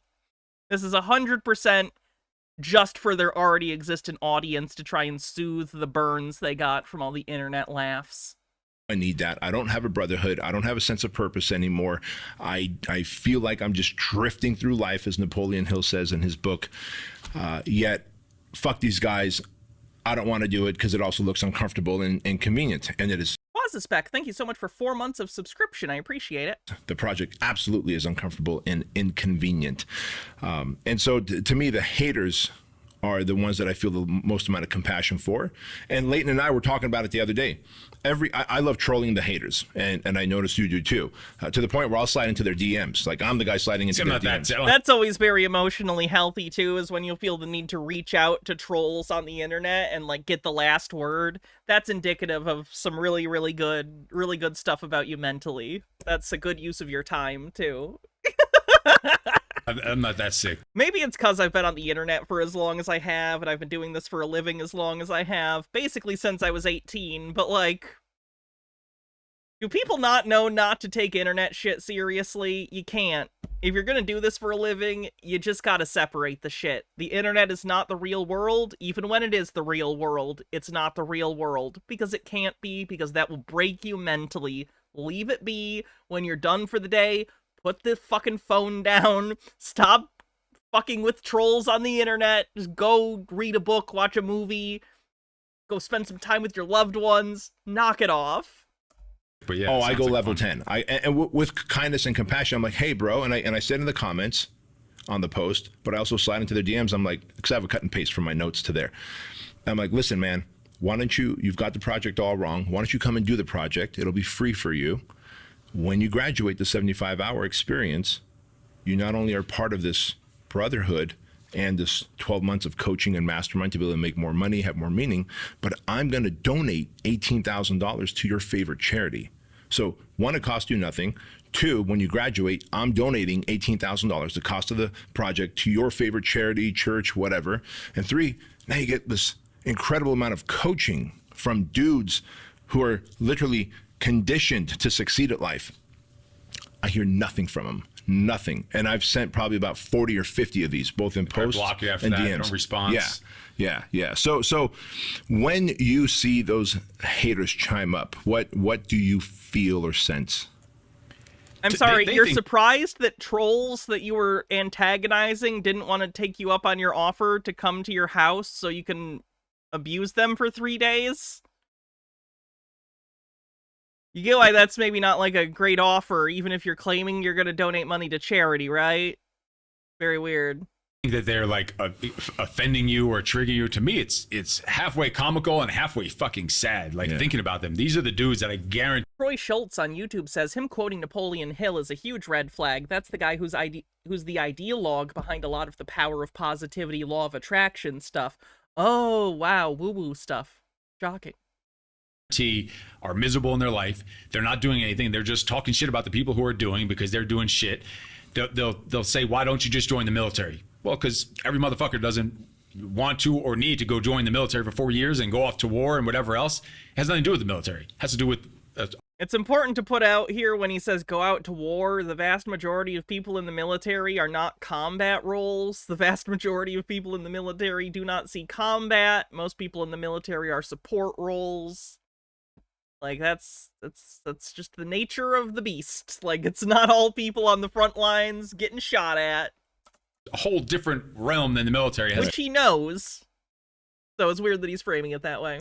And nothing to do with it. And actually, you can speak on this because you were in the Marine Lady Corps. Ann says, I'm trans and 42. I literally can't join. That's the one thing I'll take away from this. I was already never going to get in the military because A, I don't want to, and B, broadly gestures at my body. So the trans ban, you know, not good, and it's a violation of people's civil rights, but hey, at least they don't want me, so that's good. For like 3 or 4 reasons. You also are the lead instructor. Obesity, trans, ADHD, possibly autistic, okay? At the project. I'm safe. How similar is the military and what we do, or to what we do at the project for those 75 Well, in the hours? military, first of all, if you just take any 3-day period, the project is absolutely harder than any 3-day in military boot camp. Just if you take 3. I say possibly because I've never been diagnosed, and other people in chat who are autistic being like, I think you're autistic. That's not a diagnosis. 3 for 3. But in the I'm military, not going to self-diagnose shit. It makes me uncomfortable. you know, you're on a contract. You're there for 4 years. Your boot camp is lasting 13 weeks. It's not just 3 days. So it's a whole different realm. You know, there's a possibility of you going off to war. There's all these other things going on that are variables into it. Has nothing to do with the military. These guys have no desire or need to go into the military, especially at certain different, they're all in different points of their life. It has nothing to do with the military. They just want to have something to say to talk shit about it. Or then they'll say, just go to the gym and lift weights or join a jiu-jitsu class. Like, that's going to do it. But these are the same dudes. I guarantee that the sad part is they'll threaten me. They'll tell me to come to their town and say it to their face and all this other stuff. And they'll say my kid's probably gay. My son is gay. What? And my wife looks like a fat transvestite. I don't know where they, like, this is the shit that I just got recently in this last week. Oh, wow. After that one with these guys on yeah, the you railroad really track. You really went viral with that. I had some, it was having fun. I wanted to see if we could do with the video. So that one got like 700,000 views for an Instagram nuts. one, which is big. And by the way, they take, I mean, what was that, a 29 They say, second video? I could pay someone to do that in my backyard. Like, yeah, motherfucker, we're sitting here crawling in the dirt for 75 hours. Nothing else happens, just that. So yeah, you could just. Those are the clips you show. We literally just looked at a bunch of your clips, and all the clips are you having people crawl through the dirt. If you want people to see more than that, show more than that. What are you talking about? Do that in the back of a Walmart or the Best Buy, like they say all the time. And I think the biggest thing is when they take a clip that we post, and those clips we've intentionally put up are polarizing, and if people like. Well, if you're saying that, then shouldn't you be happy? Shouldn't you be like, good, my viral controversial post strategy worked? Instead, you're doing the whole I'm not mad thing. You take time to read the caption because it was a 29-second clip, and these yahoos who watch the 29-second clip but don't read a Why did he say yahoos like that? thought out caption that you crafted that really explains what's happening, what we're doing, who it's for, how we've saved men from committing suicide, how we've brought marriages back together, how we have helped. Yeah, I'm gonna press F to doubt on a lot of these things. I'm gonna press F to doubt on so many of these things. Companies reconnect and grow. X to doubt. Did I say F? Ooh, I mixed the memes. Because these are people who are entrepreneurs. Some of them are people that own, cops, firefighters, former military dudes come through because they're in the darkest and deepest place in their mindset. And the project gives them a sense of... You know what really helps people with PTSD? Yelling at them. Meaning, mission, purpose, and a team again when they didn't have that. But they take these videos that we put up out of context. So we're never going to put clips from Toxic Cognitions, which is like, 3 hours of journaling about the worst thing that ever happened to you: abuse, trauma, sexual abuse, physical abuse, mental abuse, how it shows up in your life, whether you're gambling your money away, drinking your money away, your marriage is about to fall apart. You're the one guy who sat, he said at 1 a.m., this last class, 4 weeks ago, he said 1 a.m., he goes, 4 months ago, at 1 a.m., I found myself sitting at the park with the pistol on my lap. And I chose not to end my life and had been considering doing the project. And that night I chose, instead of ending my life, to do the project. Just join the military. Right. Go to jiu-jitsu class. And he was 51 years old. For one, I don't know anything about the military, but... That guy has a lot of problems, clearly, and I hope that guy seeks help. I promise whatever his underlying issues are were not solved by your class. Period. They were not. I don't think the military would take him at 51. Sure you're not taking... I'm really curious what happened to that guy after, and if it's a situation where he seemed fine on those days, because I'm sure he was full of adrenaline and stuff because of everything happening. And he was like, I'm doing great. And then he left, and then as he got, a week or two later, things kind of returned to the mean, so to speak. Kind of a guess, but I don't think it's an unreasonable guess. Yeah, 51. Right. Reminds me a little bit of faith healing, where, when they bring people up on stage for faith healing and they're in pain or something, sometimes the adrenaline and the excitement will make them feel like they feel better for a little bit. And in the moment, it looks to the audience like, oh, everything's great. Look they're doing great. But then they leave, and then days later, when the adrenaline and the excitement wears off, there's the return to the mean, and they're in pain again, or whatever was going on. I'm kind of wondering if it's a similar situation here, where he felt good at the moment because of all the adrenaline, and he was getting love bombed by these people by the end, I'm sure. And then when he left, he just goes back to the same life that he was clearly struggling in. So I hope that guy's okay, but I do worry that he's not. Number 2, nowhere in the military do we talk about the trauma that happened in his life when he was a young boy that led him to age 51 years old. I'm just going to say, frankly, you are not qualified to discuss that. You're not a therapist. You're not a psychologist. You're not a psychiatrist. You are not the person he needs to be talking to about his trauma. You do not have the training for it. You do not know how to therapeutically help people or how to help them shape their narratives in healthy ways. All you know how to do is yell at people and spout vacuous alpha male bullshit. And that's not helpful. Sitting at a park at 1 a.m. thinking about taking his life. I hear about GameStop buying crypto. I did. Funny. The work we do there is unseen, and we don't publish that intentionally because we don't want to share other people's like most private stuff. So instead, we share the stuff crawling through the pit, on the railroad tracks, hiking, or when you or Will or Ray are getting up someone's ass. And some little kid guy that weighs like 135 pounds, they called me, oh, that skinny dude will never fucking talk to me like that or push me like that. Like, first of all, I am pretty fucking skinny, but this dude was like a skinny little shit talking shit. It's fucking hysterical. But I guarantee those men that are doing this, first of all, either they're not married and don't have kids because of the way they are. Can you imagine yourself? You're responding to these people on your post, which is also boosting your algorithm, so that's all part of the game, but you're responding to people on it's your business, you're working on it, so you spending some time on it, it makes sense to. Can you imagine you just going on your own in your free time and randomly putting a message out there, talking shit about someone's kids, or even just stupid comments on people's random stuff of people you don't know about something you know and then coming about. back and re-engaging. No, then they stalk all your old shit. Then I'll see the same name pop up on like videos I have from like 2 years ago, and they're commenting on that shit. The same name just keeps popping up. Can you imagine being a grown man and doing that, and then they wonder why their wives fucking hate them, or their kids are fucking hate them, or whatever, or why they never got married. That's a lot of projection. Where are you getting that from? You're imagining an entire backstory for people you don't like because it makes you more comfortable to think they're losers.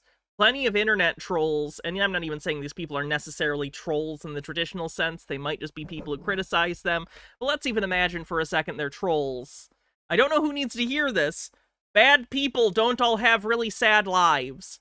You know, sometimes morally and narratively it feels good to imagine, oh, that person's a shitty person and they're mean to me. I bet they live a pathetic, sad life. Reality is that's not really true a lot or even most of the time. Plenty of people are awful, evil, shitty people, and they live great lives, and the people around them don't see it, and they love them, and they're fine. So it's not very helpful or healthy, I think, to fill in blanks in your enemy's, like, backstory just because you don't like them. Feels like it's a weird cope, basically. Not a good coping mechanism, methinks. In the first place, I guarantee it's the same dude who sits there and waits for his wife to leave the fucking house. They may be even kids. Yeah, that's true. They might even be literal children. Who knows? Peeks out the blinds, and the second she's fucking gone, he goes on his favorite OnlyFans fucking thing or on Pornhub and starts fucking beating his little wiener all by himself because it's just. So now you're saying they have little dicks? Like, again, this is so weird. I don't. They're at that such a level of patheticness, but they'll go talk shit about someone. Oh, why don't you go join the military? Oh, this is bullshit. What's the purpose of this? They're so fucked up and delusional. It's half funny, like we can laugh about, but then when you really think about it, like that's some kid's father, like, and that's doing this shit. That's fucking half sad. Because now he's creating a whole nother generation of little fucking weasels that are just on the internet harassing other men. Like these are grown men. These are 30, 40, 50-year-olds. I can't imagine. I could say the same thing about you and what you're doing, which I find pathetic. Do you see how this doesn't really work? Spending my free time doing. Chitara with 50 bits says those trolls don't have wives or kids and are probably losers. Me, sir, gestures to the guys he markets this project to. True. Also, we're halfway through the stream, roughly, so gotta do my little things. If you like the stream and you haven't already, give me a follow on Twitch or a subscription on YouTube. And if you want to support the stream, memberships on YouTube, bits and gift subs on Twitch are always helpful. Thanks. Like, how the fuck do you have time doing that? And editing these, and they send me pictures of myself eating a big old fucking purple dildo or something like that. Like, how do you have time to do that shit? It's very funny, but it's sadder. It's probably people using AI to generate images, if I'm being honest, which is also terrible and lazy, but, you know, it's the internet. How did that picture get out there in the first place? Like I thought it wasn't Photoshop. They found an original. They found the original. By the way, those of you who don't have any sense of humor, we are actually joking about the purple dildo. It never made it out. You don't need to explain that joke. That's a pretty obvious joke. But in all seriousness, man, it does break my heart when I see these dudes leaving comments like that, because I realize, like, hurt people. Like, that's the bottom line. And these are hurt dudes that know they need to belong there, probably didn't have a formidable man in their life, maybe a father or grandfather to guide them. Maybe they're bitter about their marriage, their relationship. If this is what your father or grandfather did to you and made you like, holy shit, I think you would have been better off without him, man. How their wife won't even let them see their kids anymore, and they're like, fuck, you guys are talking about family and faith and confidence and resiliency and finances and fulfillment. Fuck you guys. I feel like I've been scolded by the world. And there's a lesson in it to these haters. Their locus of control, all haters, and there's studies that show it, people who are hating, negative, who are gossipy, who will shit on other people, their locus of control is external, meaning they feel like, oh man, my life is this way because external things happened. People who are not haters, like, I will always like try and build someone up. Hey, good for you. I notice your following is growing. I notice your business is... Literally, your job is having people pay you to yell at them and call them pussies. What are you talking about? I like to build people up. Cut to comical video of him yelling at dudes and calling them shit. What? Thriving. I noticed you brought on 5 more employees. I'm proud of you. People that are actually builders of other people, their locus of control is internal. Like, I'm in charge of what happens to me. The outcome is in my hands, not in Biden's hands, not in Trump's hands, not in Israel's hands, not in fucking Ukraine's hands. And hey, I don't know if you know this, but like, if you live in Ukraine, for instance, your locus of control for getting blown the fuck up by Russian missiles, it's not in you. Like, he's using examples where explicitly, like, the locus of control is outside of people experiencing these situations, like invasions or like genocides or shit, like in Palestine. Like, what are you talking about? You think your will is gonna stop a fucking Patriot missile? Like, what do you think is gonna happen?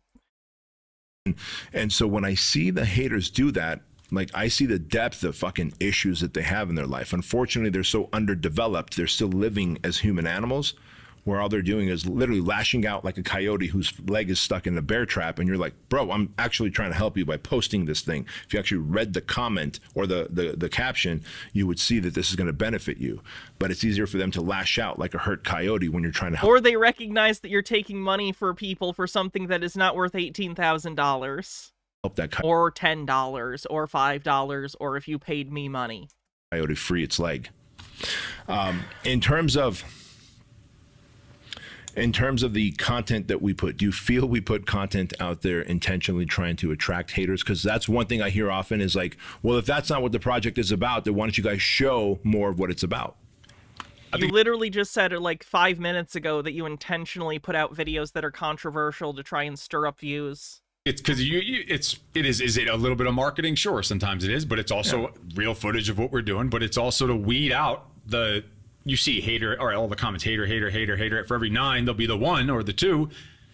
Where do I sign up? This is awesome. This is exactly what I need. Yeah. I get it, what you're doing here. These other tools up here don't get it, but I get it. Who do I talk to? And then that's how we find those that need to get into those deeper sessions that we have, because they know there's a certain percent that know that, all right, this is why it's going to lead me to do this, break me down so I could fucking unfuck myself and actually start living according to my purpose. These other men just... What would happen if someone told them they were there to cure being LGBT? I'm sure they'd be down for it. They used a transphobic slur earlier, so... probably they'd be fine with it. I can't imagine they're like progressive people that are inclusive. Never found their purpose. They never started doing what their creator or God or the universe, whatever. I'm curious if a trans man tried to sign up for this program, how they'd feel about it. Created them to do as fucking men. Probably not great. I imagine they're transphobic. They've never found it. They're just running around in circles, purposeless and no meaning in their fucking life.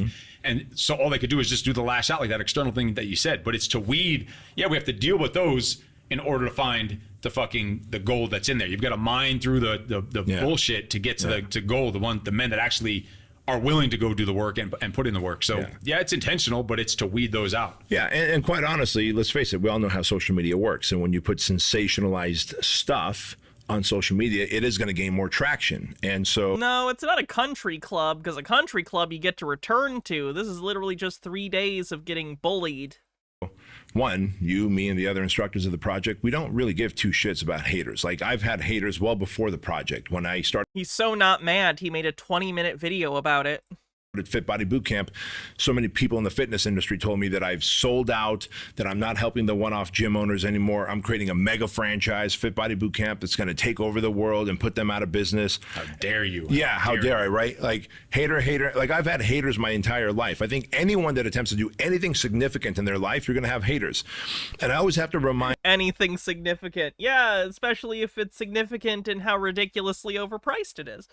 Benekagami says it's less what their fathers or grandfathers did or taught them and more an imagined purpose and certainty that previous generations supposedly had. People like this are terrified of the future and its uncertainty and turn to the past, and nostalgia tells them that there was certainty back then, when in reality, what is a man has always been a debate. Yeah.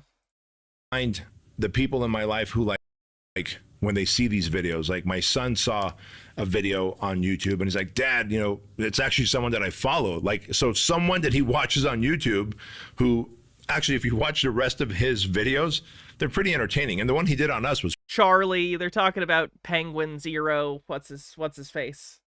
He did a video on this. I'm assuming that's who the kid saw. pretty entertaining, quite honestly.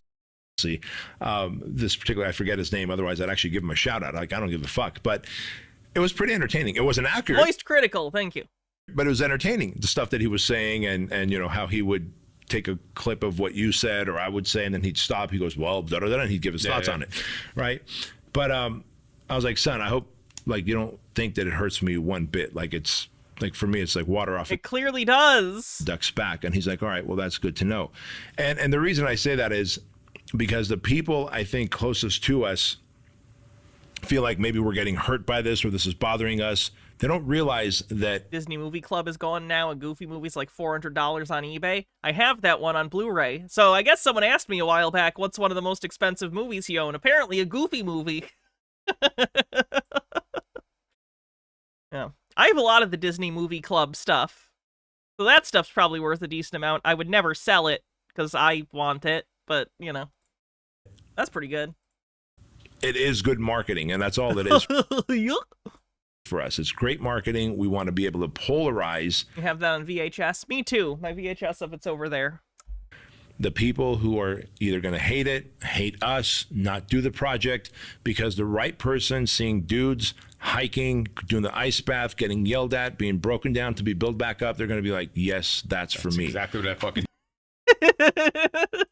in my life. And all the times that you're getting the hated on, whether it's Fit Body Bootcamp, any stage in your career, different things. Did your kids not show up to the dinner table because of these haters on the internet? Never. Did they fucking hate? Did your kids hate you? Did you spend less time with your kids because of these haters? No.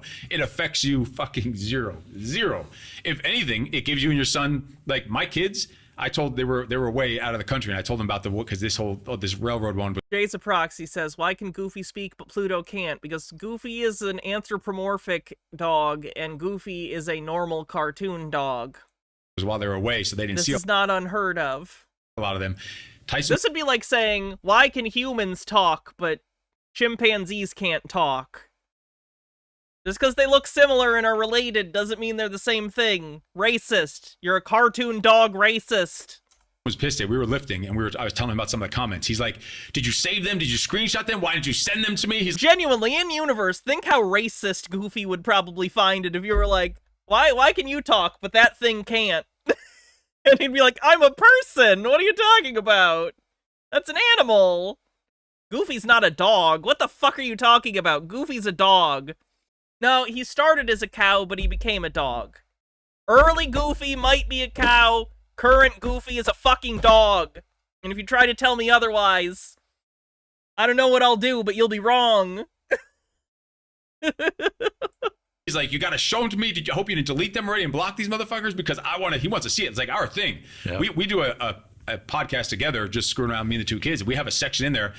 They named it. It said it came from the nosebleeds, they say. And we go and we pull up some haters' comments and we just talk about them and laugh about them. I like that. It doesn't affect us at all. If anything, it gives us more content to do. It gives us the algorithms. Yeah. It lets us have some fun. It lets me go and show this shit to my kids and have a good laugh. And then it also, those people adding to the fucking pot brings out those gold mines that need the fucking help, the ones that actually need the help. So they're helping us without knowing it in a good way. So Hello Kitty has a pet cat.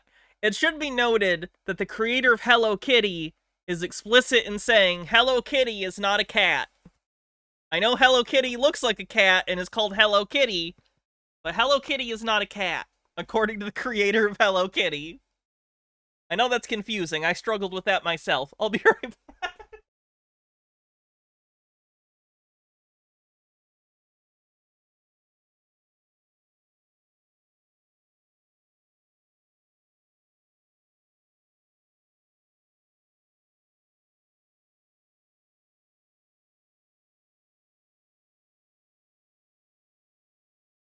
Sorry, there was an ant crawling on the wall.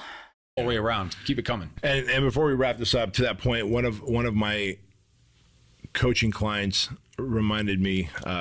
Anyway, she's a very. Oh, there. Wait, one sec.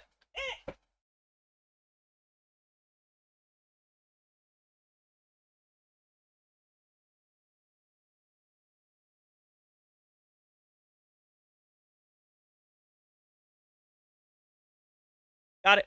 Gentle, soft, sweet soul of a coaching client. And she goes, man, when I see people hating on those comments that you know, on your Instagram, Steve's Instagram, Nick's Instagram about the project, she goes, it breaks my heart. I had to remind her, I said, hey, Moira, don't forget that Gandhi, Jesus, Mother Teresa. Yes, I'm sure centuries from now they will be spoken of in the same breath as Jesus, Gandhi, and Mother Teresa, who was kind of a shitty person anyway. Moira, don't forget that Gandhi, Jesus, Mother Teresa, there are blogs, there are video YouTube channels dedicated to hating on them. And these were like, I mean, Mother Teresa was a big piece of shit. If people don't know this, look up Mother Teresa's actual history. Like, the Catholic Church used her for PR, but she was a terrible person. She withheld medication from people because she thought suffering brought you closer to God. Literally, she got millions of dollars in donations, but let people die suffering without medication, sleeping on the ground in her quote-unquote hospitals. She was a bad person that the Catholic Church successfully turned into a PR darling. She was not a good person. Gandhi was kind of a jerk, too. Gandhi slept in bed with underage naked girls in order to, quote-unquote, test his resolve. He also told his wife at the time not to take medication that would be life-saving, and then later when he contracted the disease after she had died not taking the medication, he took the medication. like some amazing humans in world history. To be clear, that's not to say that Gandhi wasn't instrumental in pretty great things. But unfortunately, human beings are complicated, and there's no such thing as a fully good human being. Now, on the bright side, there's no such thing as a fully evil human being either, but, you know, most of us fall somewhere in the middle. Gandhi, Mother Teresa, and Jesus. Just those people right now, they'd be vilified on the internet. They'd be horrible human beings. If they got hate for just wanting to serve humanity, like, who are we to not get hate? Like, anyone who attempts to stand up, what do they say? The nail that stands out gets hammered. I always want to be the nail that stands out, because the more I get hammered, the more resilient and more durable I become. Yeah, that's a terrible piece of advice and not how the world works. A lot of the times you just get ground down. Like, the idea that what doesn't kill you makes you stronger is not always or even often true. But in terms of the haters, man, like, one, I say keep it coming. But two, I also say I have so much love and compassion for them, because if they actually took my offer and came to the project for free. I know you're making a joke and trying to say the point, Trey, about evil people having some good in them. Bad person to choose as an example. Don't do that. Knowing that if they graduate, like one guy, I told you I troll them, so I'll go into their fucking social media, and I went and looked at his Instagram, and like 2 posts earlier, he had posted about how his mom has cancer. she has breast cancer, and he's hoping that they recover and that hoping that the treatment works and all that stuff. So I, like, with compassion, like, wrote a fucking DM to him. I said, bro, you're really shitting on the project right now. Bro, you're really shitting on the project. Could you knock it off? I'm trying to grift here. And however you feel about it, I get it. How about this? George W. Bush was nice to his dogs. There you go. That's a more tempered, reasonable... Yes. You can't use Hitler as an example there for pretty obvious reasons. Based on what you've heard, what you've seen, or what your own personal experience might be. But if you're willing to come and do the project for free, and when you graduate, I'll give you $18,000 so you can put towards your mom's medical bills, because I saw that post you put, and I got the impression her bills are growing. His response was, Come. You get why that's fucked up, right? You have the money to help pay this guy's mom's medical bills, and you're basically saying, come let me abuse and yell at you for 3 days, and I'll save your mom's life, but if you don't, fuck you. Like, that's not the most magnanimous offer I've ever heard someone receive. fuck off, right? Like, that was his response, yeah. Yeah, you're offering to torture people for medical bills. Are you fucking Mr. Beast now? Like, fuck, man. Like, how hurt do you have to be, and how crippled of a man? Are you serious that you don't understand how fucked up what you're saying right now is? And you have to be, like, emotional. You're a crippled man. Using crippled as a derogatory is really fucked up, but him saying, you're a crippled man because you won't let me torture you and want to hold over your mother's life over your head. Fucking monster. Cripple. That would be a response. But again, our job isn't to save everybody. It is to save those who want to be saved, and we will continue to do that work. Those are the best ones in there. When you do click on their profile, and it's always a blocked account for the most part. Yep. 90% of them are blocked, and the ones that aren't, they'll have like Bible verses up in their fucking thing. Yep. And I help men do this and that, but they're a fucking douchebag and they have a Bible verse, but they're telling me that my kid's gay and they're gonna fucking knock me out when they see me in person. But they're quoting the Bible about peace and love and prosperity. Right. Like, I don't know how to break this to you, man, but like Christians being hypocritical is not the deviation. I'm just gonna put that out there. Sure, there are plenty of Christians out there who stick pretty close to what the book says. The vast majority do not. The vast majority haven't read it. Motherfucker and hypocrites at the highest level, man. And also the Bible is sort of self-contradictory at parts, but you know. To kind of wrap it up is let's just say there are plenty of Christians who at least try to follow the teachings of Jesus. What to do when someone Paul can go fuck himself. Is causing the hate is. I can't believe I never got to that part. I never got to shit on Paul and how fucking he ruined Christianity. Whatever. And I get the same thing. People who don't know how much I don't give a fuck, they'll be like, oh, how are you dealing with that? In other businesses too. What are you going to do about this person's talking shit? This person's doing this. You know what I'm going to do? I'm going to do the number one feature that Mark Zanderberg, whatever that little hippie kid from fucking San Francisco did, we created the Facebook. The number one feature is block and delete, motherfucker. Just a Peach says, do they mean their clients? I think they're still talking about their trolls. After I do, if I want to respond, I'll respond. If not, it's most of the time it's just block and delete, motherfucker. Yep. I'm gonna keep marching on, keep being fucking awesome, keep having dinner with my kids 7 nights a week, keep making fucking tons of money, keep impacting tons of fucking lives, and marching on and being fucking awesome. That's what I'm gonna do. That's it. Sorry. Oscar says, why do you always bring 2 Mennonites fishing? Because if you take one, he drinks all the beer. I've heard that at Baptists. I originally heard that as a Baptist joke. Our job as men is to be a role model to humanity. And the moment that you should do a video on Paul of Paul and Morgan someday. He loves quoting Paul. I didn't want to get into some of the sort of fundy snark community people. Because a lot of that's... I do keep up with that as like a hobby. There's this one lady who has a bunch of kids. Her husband, she's white and blonde, and her husband is a black guy. And so her kids are, you know, half white, half black. I forget her name, but she's incredibly weird about it. And in, like, photos of her kids, she always, like, lightens their skin in post and, like, puts filters to make their skin look lighter. It's really fucking disgusting. She's an awful person, and she just announced she's pregnant again with, like, her 12th fucking kid. She parentifies the daughters so much. It's sick. Ultra Undying says, don't get me started on Paul and his Jesus fan fiction. You and Guys, I totes, okay? I totally met Jesus at the fucking crossroads, okay? Trust me. Can I be in charge of the religion now? I totally met Jesus. This really happened, I promise.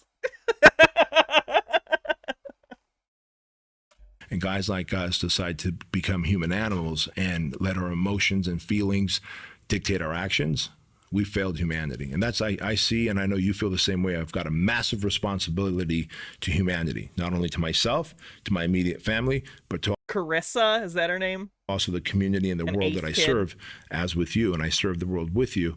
And we...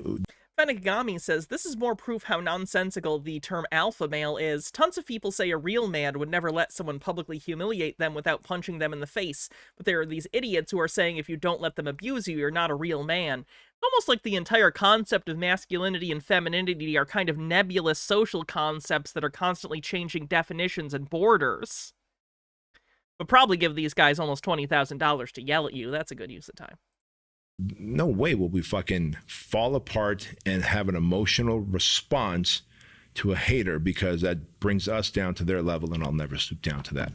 And we literally just did a 21-minute video bitching about it. Anything else to add? That's it. We're doing God's work in a strange way. We are doing God's work. Guys, thank you for watching this episode of the Modern Day Night Project Show.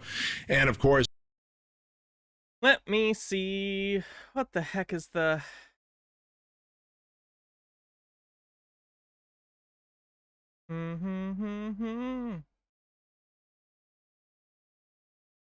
What is her GD name? Carissa Collins. That's her name.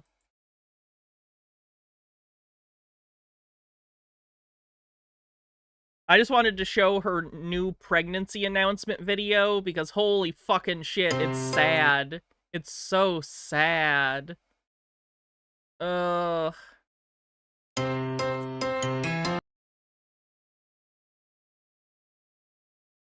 Maybe she didn't post it on YouTube. Maybe it was an Instagram thing. Okay. Sorry. If it was right there, I'd play it, but I'm not going to spend time searching for it when we're in the middle of something else. Okay, let's move into some other terrible alpha male content, shall we? Oh, this is kind of funny. This is adjacent, but not necessarily alpha male stuff. Are you guys familiar with passport bros? Passport bros are basically American or men from Commonwealth countries that believe that Western women are decadent and their standards are too high, so they spend money to go to other countries, usually somewhere in Asia, in order to try and find a wife, or often just to procure sex workers. And there's nothing inherently wrong with sex work, but I think we can all agree it's pretty skeevy for you as an American man to take money that it's easier for you to get and then go to another country and use that money to hold over someone's head and be like, you want to come be my wife or you want to suck my dick? That's not great. Sorry, there's some bits messages I need to read real quick. Jitara says, is it a coincidence that the giant jello monster deity that you created as a joke during a Tinfoil Tuesday is named Paul? Paul is just a funny name. It's just a funny name. It's random. Bittergrin says, to be fair to Paul, Ephesians, 1st and 2nd Timothy, and Titus were all written by someone else after his death. Maybe Colossians and 2nd Thessalonians, too. Ultra Undying says, I feel like this is appropriate to share with chat at this time. Remember, never trust a man who puts his words in the mouth of a god that says the absolute truth. Oh yeah, this is the, card you were working on for your thing. I showed part of this before while you were working on it. Very cool. Alrighty. Back to the thing. Where were we? Oh, the passport bro. This is gonna be a contract. So this is like a really embarrassing guy talking about his experience being a passport bro, and it's very revealing about what he wants in a woman. Controversial video, but guys, I gotta be honest. As a Farang, as a Western man living in Thailand, I'm gonna say this. Western women cannot compete. It also concerns me that he's in Thailand, and in fairness, no matter who he was taking advantage of in this scenario, it's not great. But just on a personal note, there are a lot of trans women in Thailand. There are a lot of trans women Please don't use the other phrase that is often used with Thailand trans women, but you might be familiar. So, unfortunately, I think there's a decent amount of, like, creepy Western men who go to Thailand intentionally to, kind of on the DL, engage in sex with, trans women. And usually they don't treat them very well, because they have a lot of issues of the misogynistic and transphobic variety, so when you combine those things, and they have power over them because they're paying them, because often they're sex workers, the dynamic is not good. So, there's some extra ick on top of everything else. And if you're a Western woman listening, this is no disrespect, but man, you women don't know how to treat men. You women don't know how to treat man. I'm gonna tell you something, like every woman I've dealt with has truly given me an experience I can't fucking forget. Whether that's the bedroom gymnastics or the, like, little shit like putting toothpaste. Did I show a passport bro that made videos on being with a trans woman?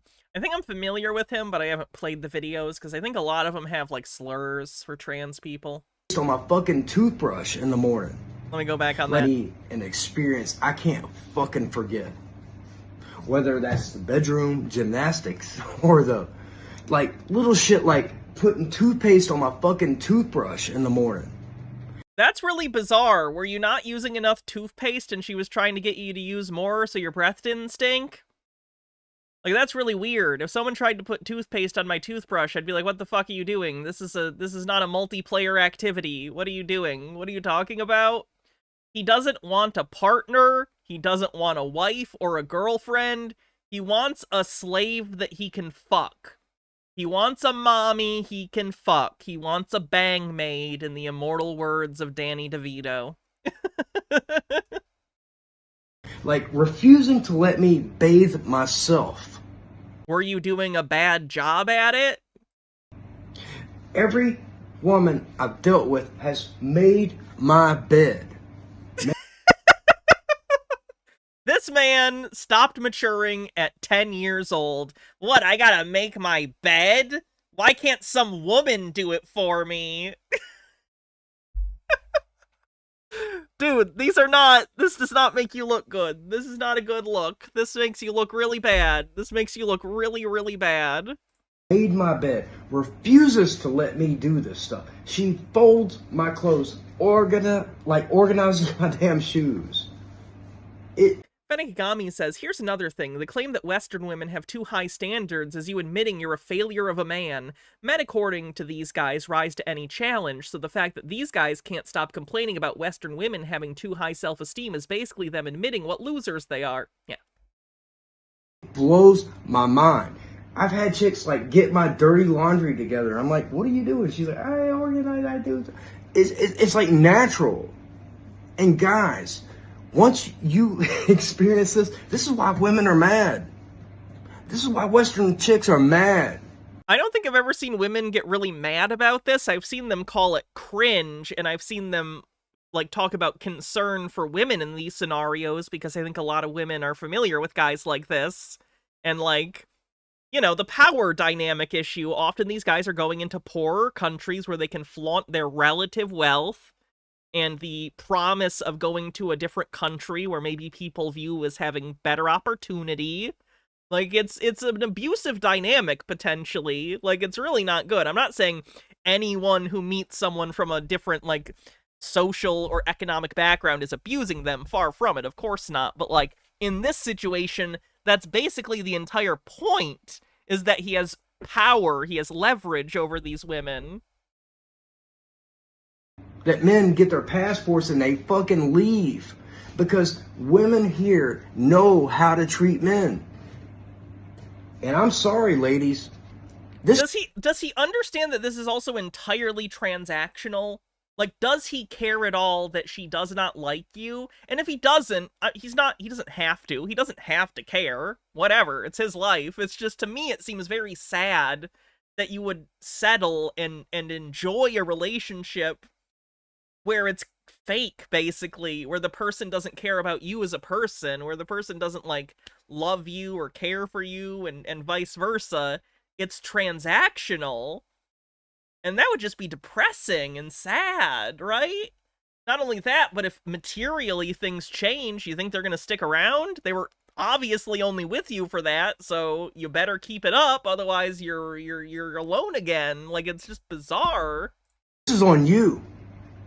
This is on your mother. It's on your father, or lack of a father, but really it's on your mother for running him out of the damn house. The women here really know how to treat men, and men will have an experience they will never forget. Thailand. Benakagami says, this is what we call weaponized incompetence. It's been a disturbing trend in a ton of young men, where they just basically intentionally act incapable of doing basic-ass shit and try forcing women in their lives to do those things. Women in the West have enough independence to dump their asses. It's yet another reason why men keep ending up dumped. Like, ingrains something in us. Like, we will never forget how we're treated. Especially here. I'm telling you. Okay, and how are you treating women? Interesting how it's all unidirectional. It's all about you and what they can provide you. It's all about your needs. I can't even, describe the little things that really stand out to me. Here's one. Follow me. Come here. Let's I literally have to. It's a camera. talk about this. Look at this. Look at this. Loki, as a trans woman, please don't use that word. That's not a good word. Don't use that phrase. Not great. Also kind of transphobic, making fun of it in the first place. I'm trans, if you don't know. So, you know. Don't do that. Not to my face, at least. Flowers. She brings me flowers. Me. I get flowers as a man. I get flowers. I don't know if you know this, but you can have that in a relationship that isn't transactional. You would just have to actually develop a relationship with someone that cares about you. And you want me to, go back to the bullshit in the West? Like, what does a man bring to the table? Man, fuck out of here. Guys, stand up for yourself. Recognize your worth, your value. Treat these women with chivalry. I do. I am so good to these women because they are so damn... Yeah, sorry, Tenic Rune, you can't say the I word on Twitch. I don't have a moral issue with it, but Twitch won't let... We have to delete it, I'm sorry. Good to me. Love yourself. Love them. Love yourself enough to fucking leave. It's over. Also, I tried to look up his TikTok. It's not around anymore. I assume he got dunked on. I'm glad you meant no offense, Loki. Just be aware in the future that that's not considered a very nice phrase to call people. Real question, what is a man? A miserable little pile of secrets. Have at you! Uh-oh.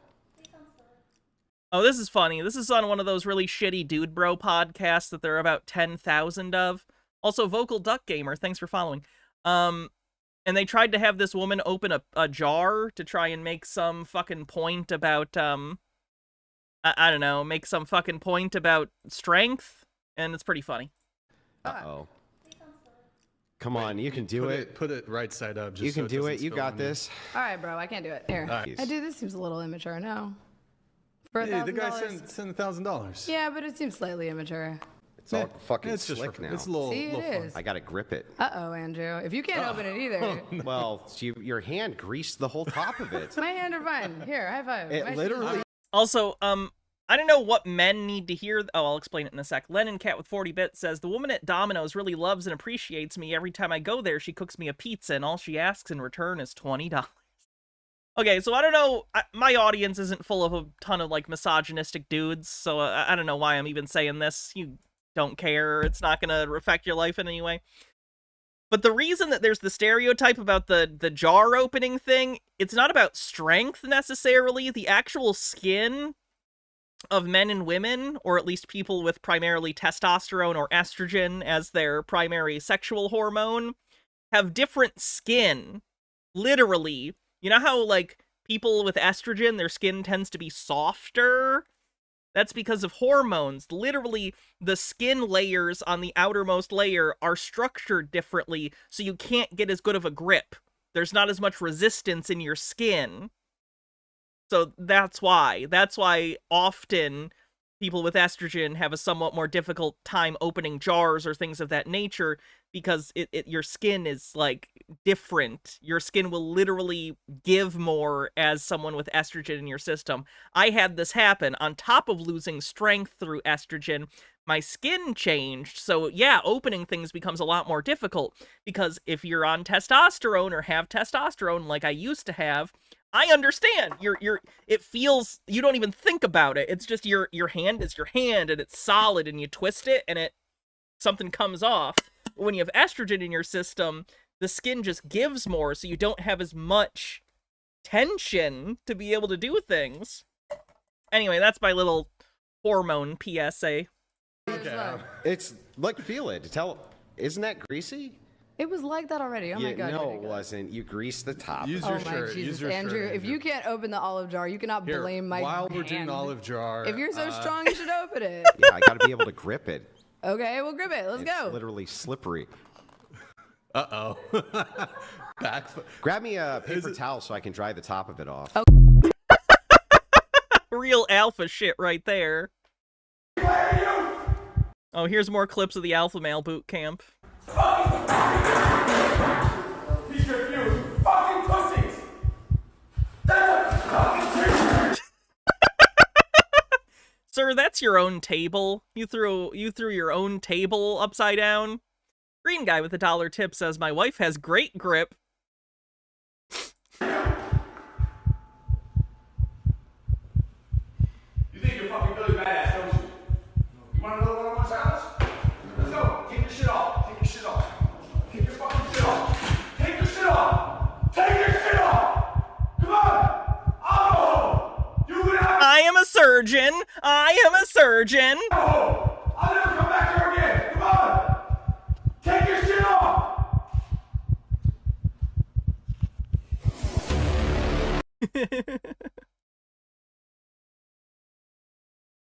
Oh, this is pretty good too. This is a guy who's, I think he's 41, talking about why he thinks he should be able to date teenagers without people saying he's weird. Like, if you date an 18-year-old, what's the problem? He got flipped off for that comment. Appropriate. 18, date an 18-year-old? Yeah. At the different. Like, if you date an 18-year-old, what's the problem? Date an 18-year-old? Yeah. At the different stage of life. So? What do you mean? Why do you have to be at the same stage of life to date someone? That's stupid. Because I think you should want to date someone who's on your level. Yeah, but people people fall in love, have massively dissimilar interests, different IQs, different everything.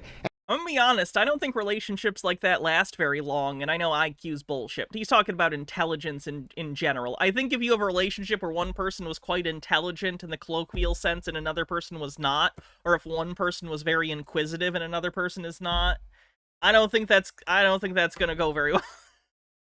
I have had previous relationships where I was, and I'm not, oh, that comes off as incredibly mean. You don't know who she is, it's fine.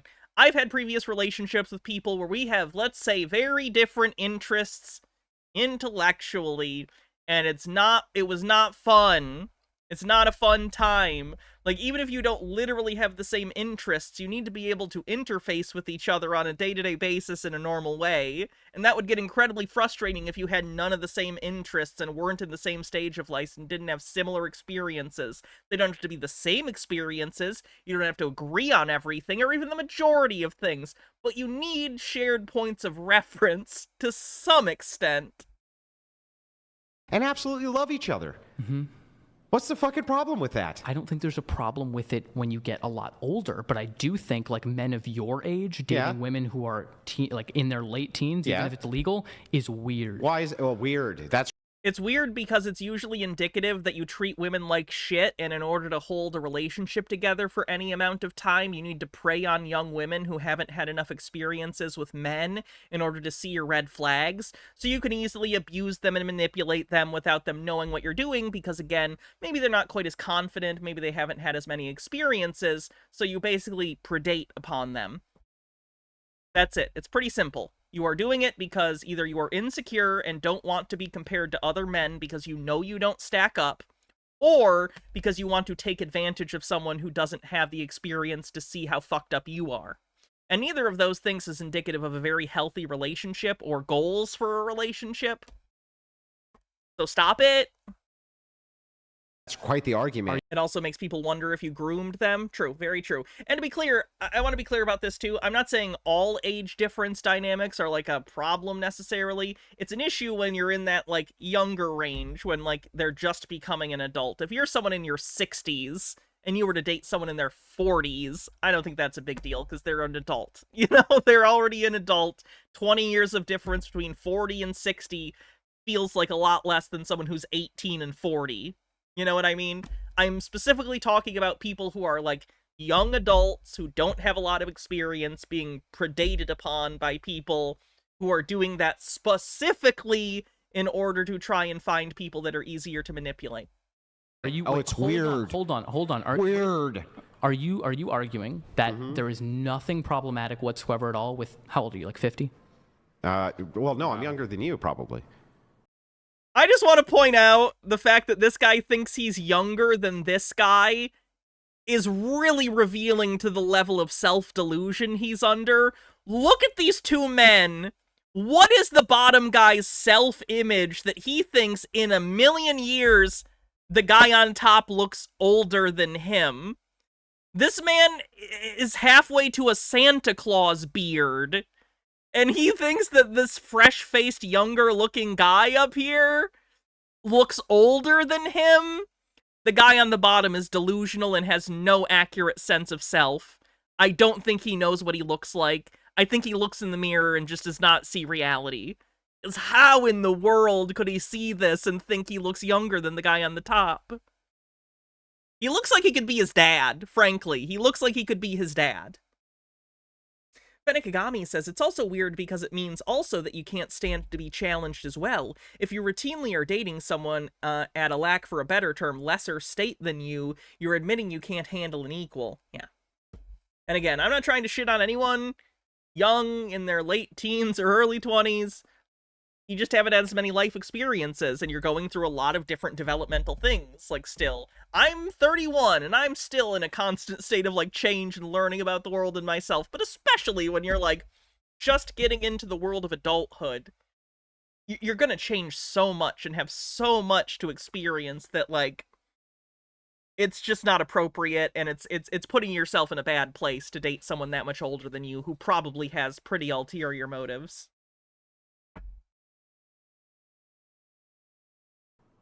How old are you? I'm 21.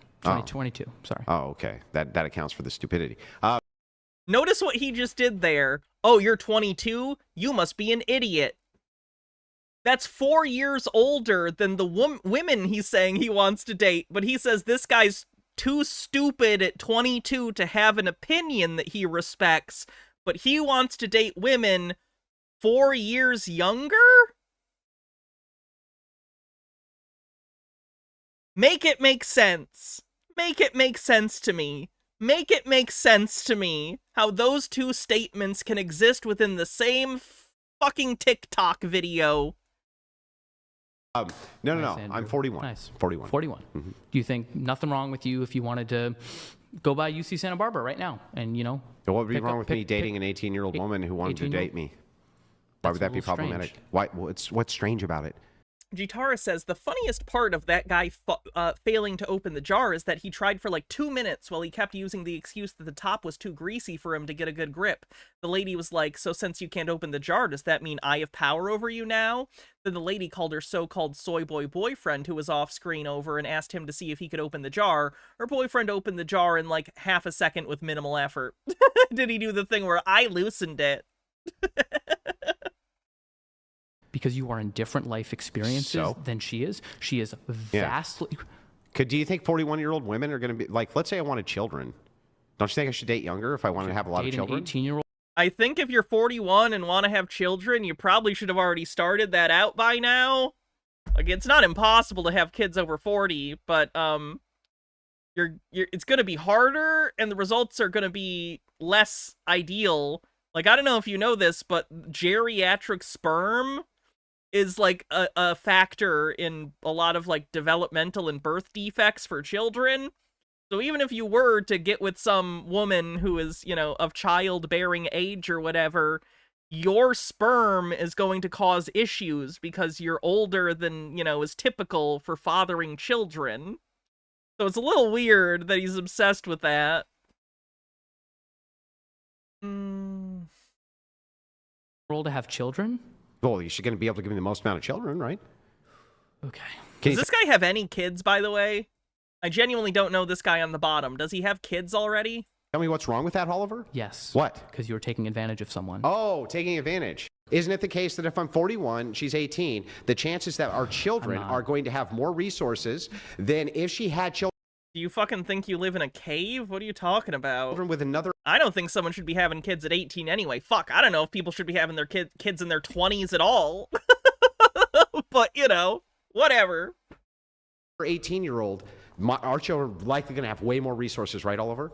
I think having a differential like that is going to introduce a lot of other problems. Can you answer the fucking problems. question, Oliver? I don't know, Andrew. You don't know? No. You don't know if the average 41-year-old has children with... Do you think that giving your children resources in terms of material prosperity is the only or even primary goal as a parent?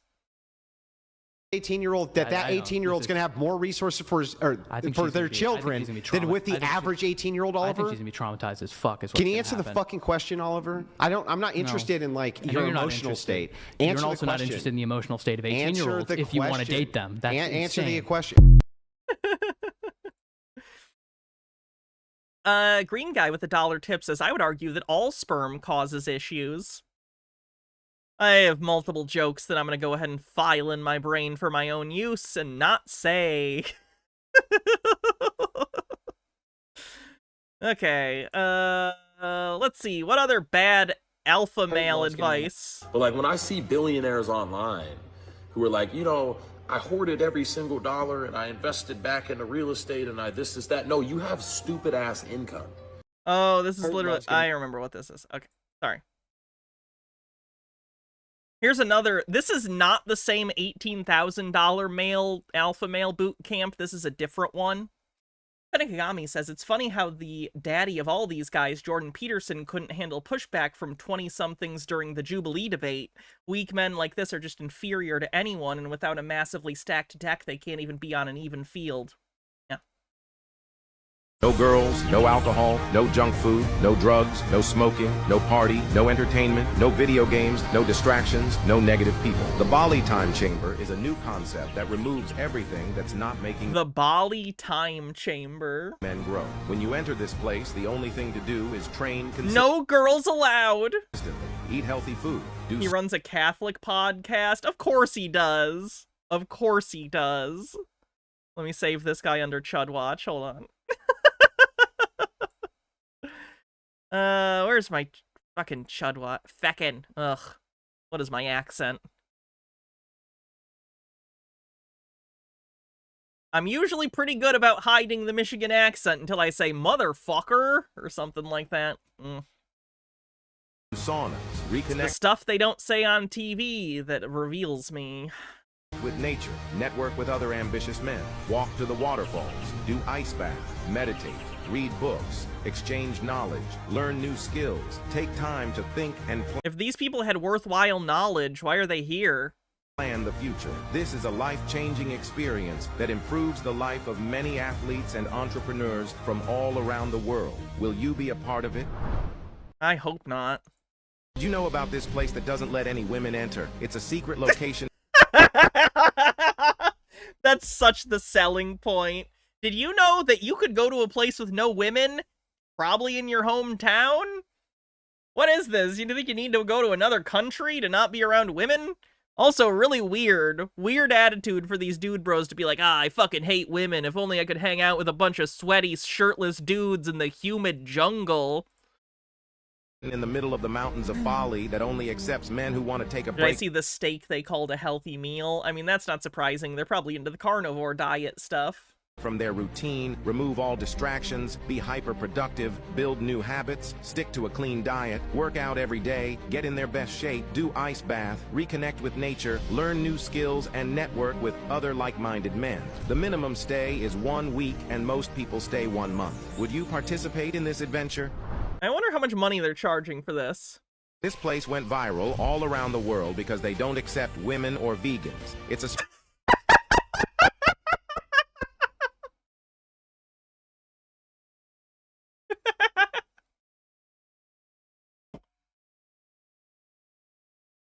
special venue that provides first-class facilities for men to grow physically and mentally. There is a wood...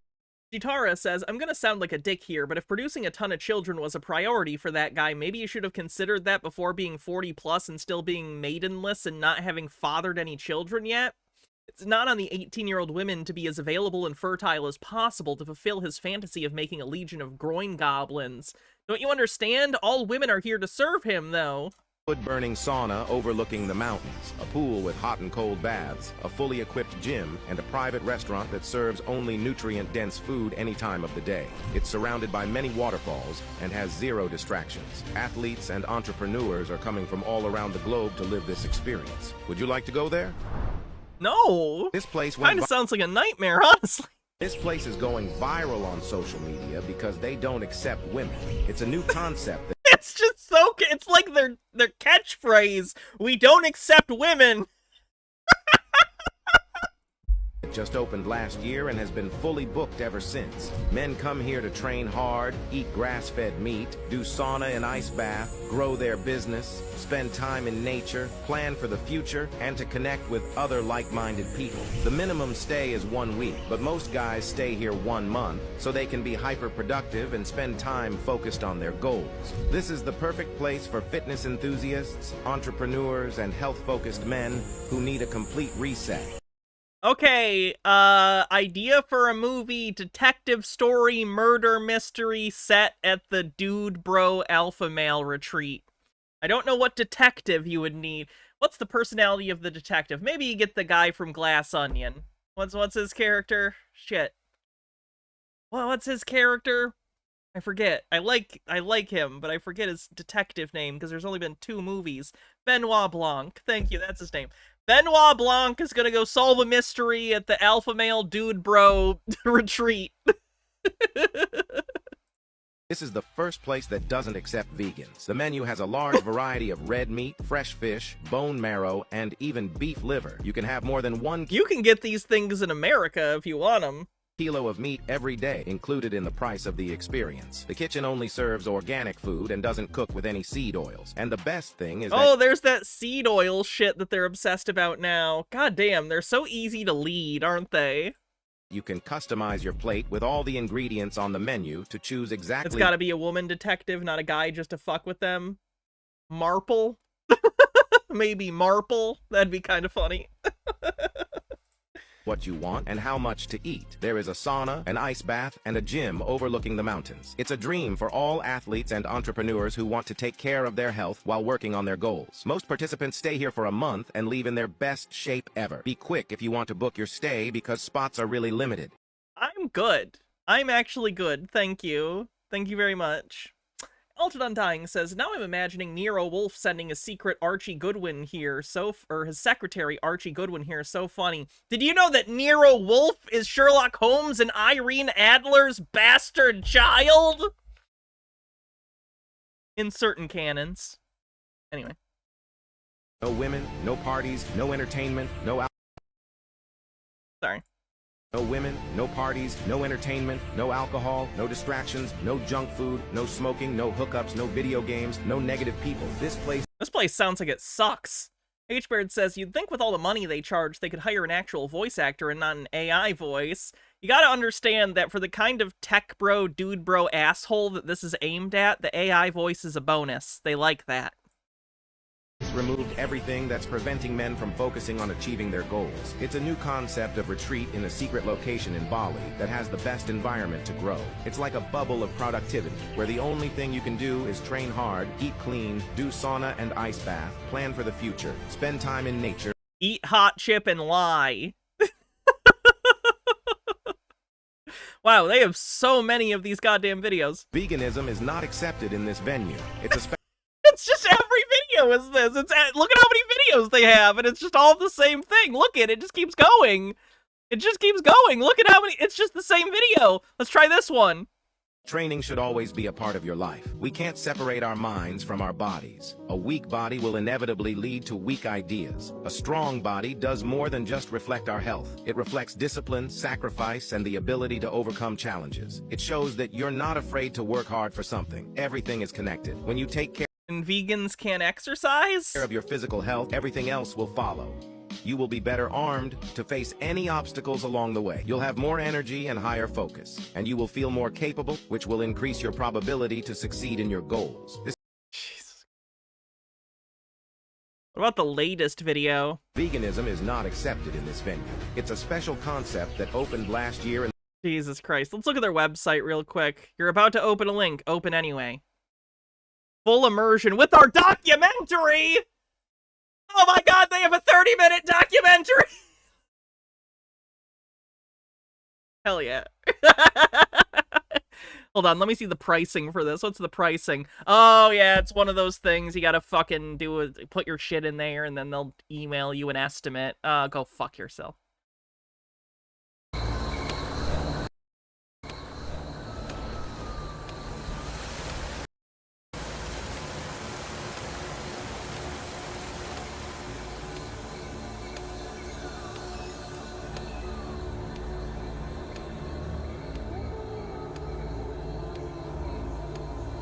Hold on, this was a year ago.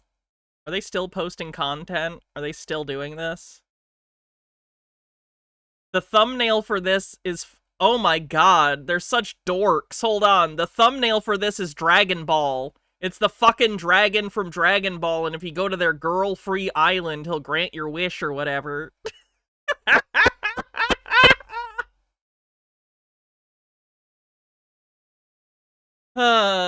H-Baird says, hyperbolic time chamber. Do they mean hyperbaric? God, these guys are dumb. I didn't even notice that. I didn't even know. Enter Shenron's hole. Hey, maybe they're not misogynistic. Maybe their friend just died and they need to wish him back to life. You consider that? Maybe you're very insensitive. He died in a fucking tournament arc. He's a loser.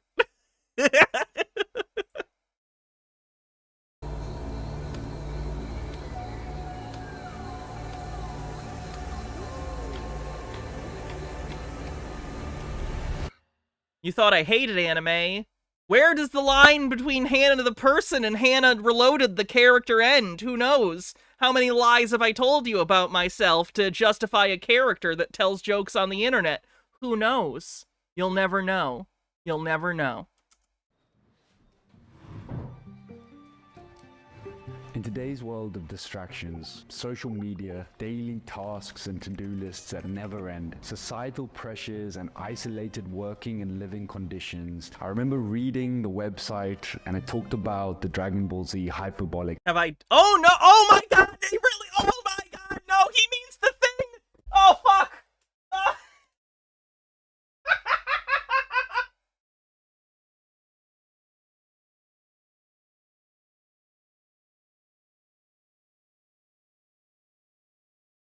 So for those that haven't seen Dragon Ball Z, in Dragon Ball Z, the anime, there's a point... God damn it, why do I have to explain anime? That's not in my character at all to explain anime. Do I need to pretend I don't know what this is? Toreador says they act like they're Goku because they're afraid of being Yamcha and in their hearts they're Oolong. Alright, fuck it. Okay, in Dragon Ball Z... basically, there's this, there's this place that basically exists outside of time, where, like, I don't remember what the exact ratio is, but, like, if you spend 1 year in there, it's only, like, a minute on the outside. So, different characters in Dragon Ball Z will go in there to train, like Goku or whoever will go in there so they can, like, train for, like, a year or something. Yeah, a year equals a day. Thank you. And they can spend all the time they want training and upping their power level to fight whatever the villain of the season is, you know. They also have special berries that, like, you eat one and it's enough for it to feed you for a whole day. It's like the D&D concept of good berries, if you're familiar with that. Anyway. Time chamber, a place where the main characters of the show would go and just train for a year straight with 0 distractions. And they would walk out of the time chamber completely transformed beings. You ascended to the next level! Now imagine if a place like that was recreated in reality. And when I... Okay, but, like, you're not doing that. You're just a place for tech bros to go and, like, LARP? saw the Bali time chamber as a new concept. Oh, sorry, Bittergrin. Bittergrin said... it's an all-meat diet because they don't have any toilets and they need you constipated. They want people to be as full of shit as they are. Jitara says, getaways like this aren't that effective from what I've seen. From Tate's War Room to Alpha Male Camp to other dude bro conferences and retreats, always have a ton of guys who LARP as enlightened stoic men who is doing big things in the future and thinks women should worship him, but when they get there, they usually just awkwardly stand around and hardly talk to each other. Hardly any networking happens and probably no self-improvement. You know how much I wish I could, like, go and investigate these places like a fly on the wall? It would be hilarious. Things just clicked for me, and I knew that we had to tell this story. Having lived in a small apartment in London for the last 6 years of my life, surrounded by the grueling pressures of the rat race, separation from nature, and disconnection from the men around me, I was longing for a brotherhood that would push me, that I could laugh with, and that I could go into battle with in daily life. In today's society, we are so blessed with the fact that so many men seem to think the cure for their mental illness is war or simulations of war scares the shit out of me. Like, genuinely, they're like, I feel alienated by capitalism. You know what would help this? Being on the front lines of a war. Like, no! What is wrong with you? What are you doing? What's wrong with your brain? Please seek therapy. No. What's wrong with you? Comforts and the abundance and safety experienced by kings not too long ago. We have lost something as men. Something I think we... No, you haven't. Suffering is not a part of your inherent identity, and if it is, you need to fucking fix your self-image, because holy shit. We all desire deep down. A desire... I feel like for some of these guys, on some level they recognize that men have a privileged position in human society, and I think they, on some level, feel bad about that, because it's a pretty fucked up thing, you know? So they need to justify that position of power over women by initiating some sort of trauma like this. Like, they need to act like, or LARP, like they're warriors, and they're willing to kill and die for people, and that's why it's justified that women have, like, fewer opportunities than men. And it's like, that's not true. Like, you're just assholes. Like, it's not... There isn't a rational reason for the thing, and you are trying to rationalize it to make it okay, and it's not. H-Baird says, I wonder how much of this is people growing up during the soldier worship of the, GWOT and feel bad that they missed the boat on it. Maybe. But challenge, to feel part of something bigger than yourself, and to have men on your team ready to die for you. To embrace that warrior inside and... Like this shit, like the idea that the only way to bond with other men is through trauma is inherently damaging to all men. Stop it. Importantly, not... Global War on Terror. Thank you. I was confused and I didn't have the time to look it up. To venture through life's challenges alone. Anytime I would watch a big rugby match or a sporting event like the Olympics, the hair on the back of my neck would rise up and something primal in me would awaken, only to disappear when the game or the sporting event would end. Living in a world now that is as global as ours is, we have so many people around us, but we feel more lonely than ever before. Yeah, that's the capitalism. That's the capitalism. No? You want a bunch of dude bro, tech bro, philanthropist types to pay you money? Oh, I guess we're not gonna pretend that has nothing to do with it then. Why in these times of connection, a time of Twitter, Instagram, Facebook, Snapchat, do we as men feel more anxious, more depressed, more lost than ever before? A quote that comes to mind often is... Fenekagami says, men, just learn to talk to anyone. Trauma is not a fast track to friendship. It's like they can't imagine a scenario in which they interact with another man unless they're being forced to do it. Even if being forced to do it is like... How do I put it? Manufactured. Like, even if you pay to go to this place, you're effectively forced to interact with these other men. It's like some men genuinely don't understand, like, you could start a club, you could, like, meet up with other people and meet them. Like, you don't need to be forced into a scenario where you interact with other people towards a common goal. You can create them for fun. Like, it doesn't have to be a life or death thing. Green guy with $1 tip says what men will do rather than just coming out of the closet. Again, I'm not a fan of the gay jokes in regard to this. I made some at the beginning, which I shouldn't have done. But, like, these are not gay men. These are straight men. Stop trying to shovel straight men's problems off onto gay people. This is a you problem, straight men. Stop trying to say, oh, they got a bunch of issues. What are they, a queer? No! These are straight men fucking problems. Stop it. All right. That hard times create strong men. Oh, he's doing the meme. Yay. Men create good times, and good times create weak men. The cycle continues over and over again. And I think it's quite apparent that we are now in a period Toreador says, stop calling Andy Dick gay. We don't need that evil. of good times and weak men. These are children that have never had the initiation into manhood or have ever been taught what it means to be a strong man that can lead with surety, conviction, and empathy. Now more than ever, we need a way to bridge this gap and provide the conditions for strong men to rise up again, not in isolation but together, without having to wait for a global war to initiate this movement. Video, I called that shit so hard. It's like they think, should I go and like go somewhere where there's a reason to interact with other guys and I could just be like, hey, we have a similar hobby. What's your name? No, I have to wait for global thermonuclear war to break out to force me to talk with other men. Do you see what's wrong with you? Holy shit!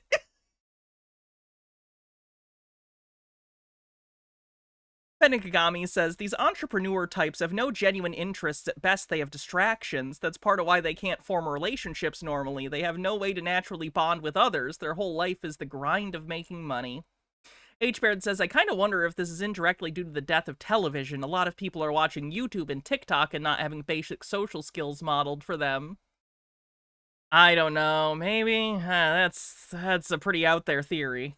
I do think that the narratives that we tell culturally to people are not super helpful in the modern world necessarily, and it causes confusion amongst people, and then they search for answers, and the answers they get are bad.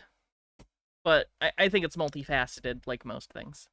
And provide the conditions for strong men to rise up again, not in isolation but together, without having to wait for a global war to initiate this movement. So that is what we are documenting this month at the Bali Time Chamber, a group and a meeting of 16 highly motivated men who are going to be living together in a world-class facility in the northern mountains of Bali. If this story resonates with you, brother, take action on I'm very curious how much money they spent on this place. Own mission. Get rid of all of the things that are stopping you from being the man that you were born to be.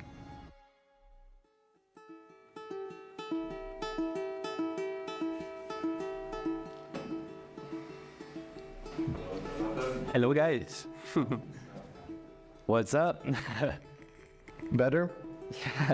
Yeah, I'm Joe Sheard. I'm from Ireland. My name is Patrick Bell. My name is Felix Gilon. I'm half Greek, half Danish. From Hungary, Budapest. From Morocco. From California, Northern California. Je viens de Paris. I'm from France. France. Apparently just like lots of the guys here. Man, I'm Good to know this isn't just an America problem. excited for what's to come. Like lots of the guys here. Man, I'm excited Oh my god, they got the kid from Jumanji for this. for what's to come. That's probably not a good joke. That's making fun of his ears.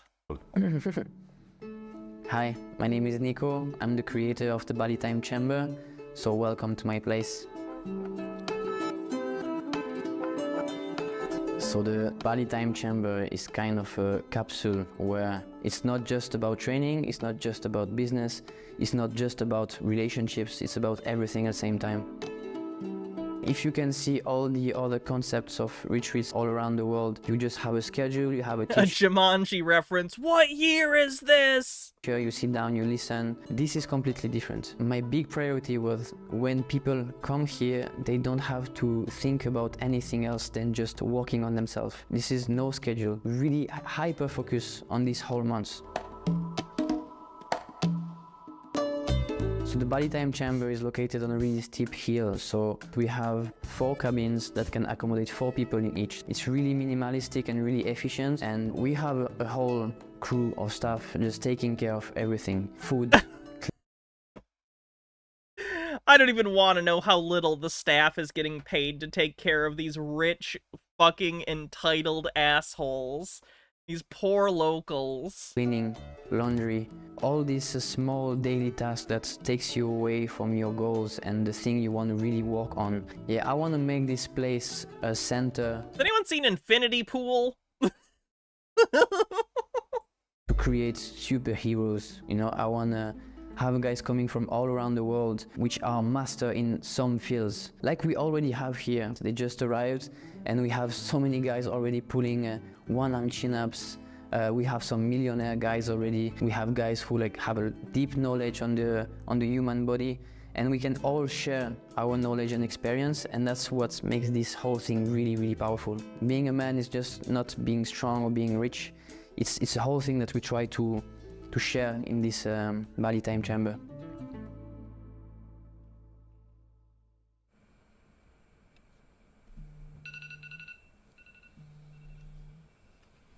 Peach says, I thought there were no women. I just saw one in the background. I assume they don't count the employees, like the so-called help, you know. The staff aren't people.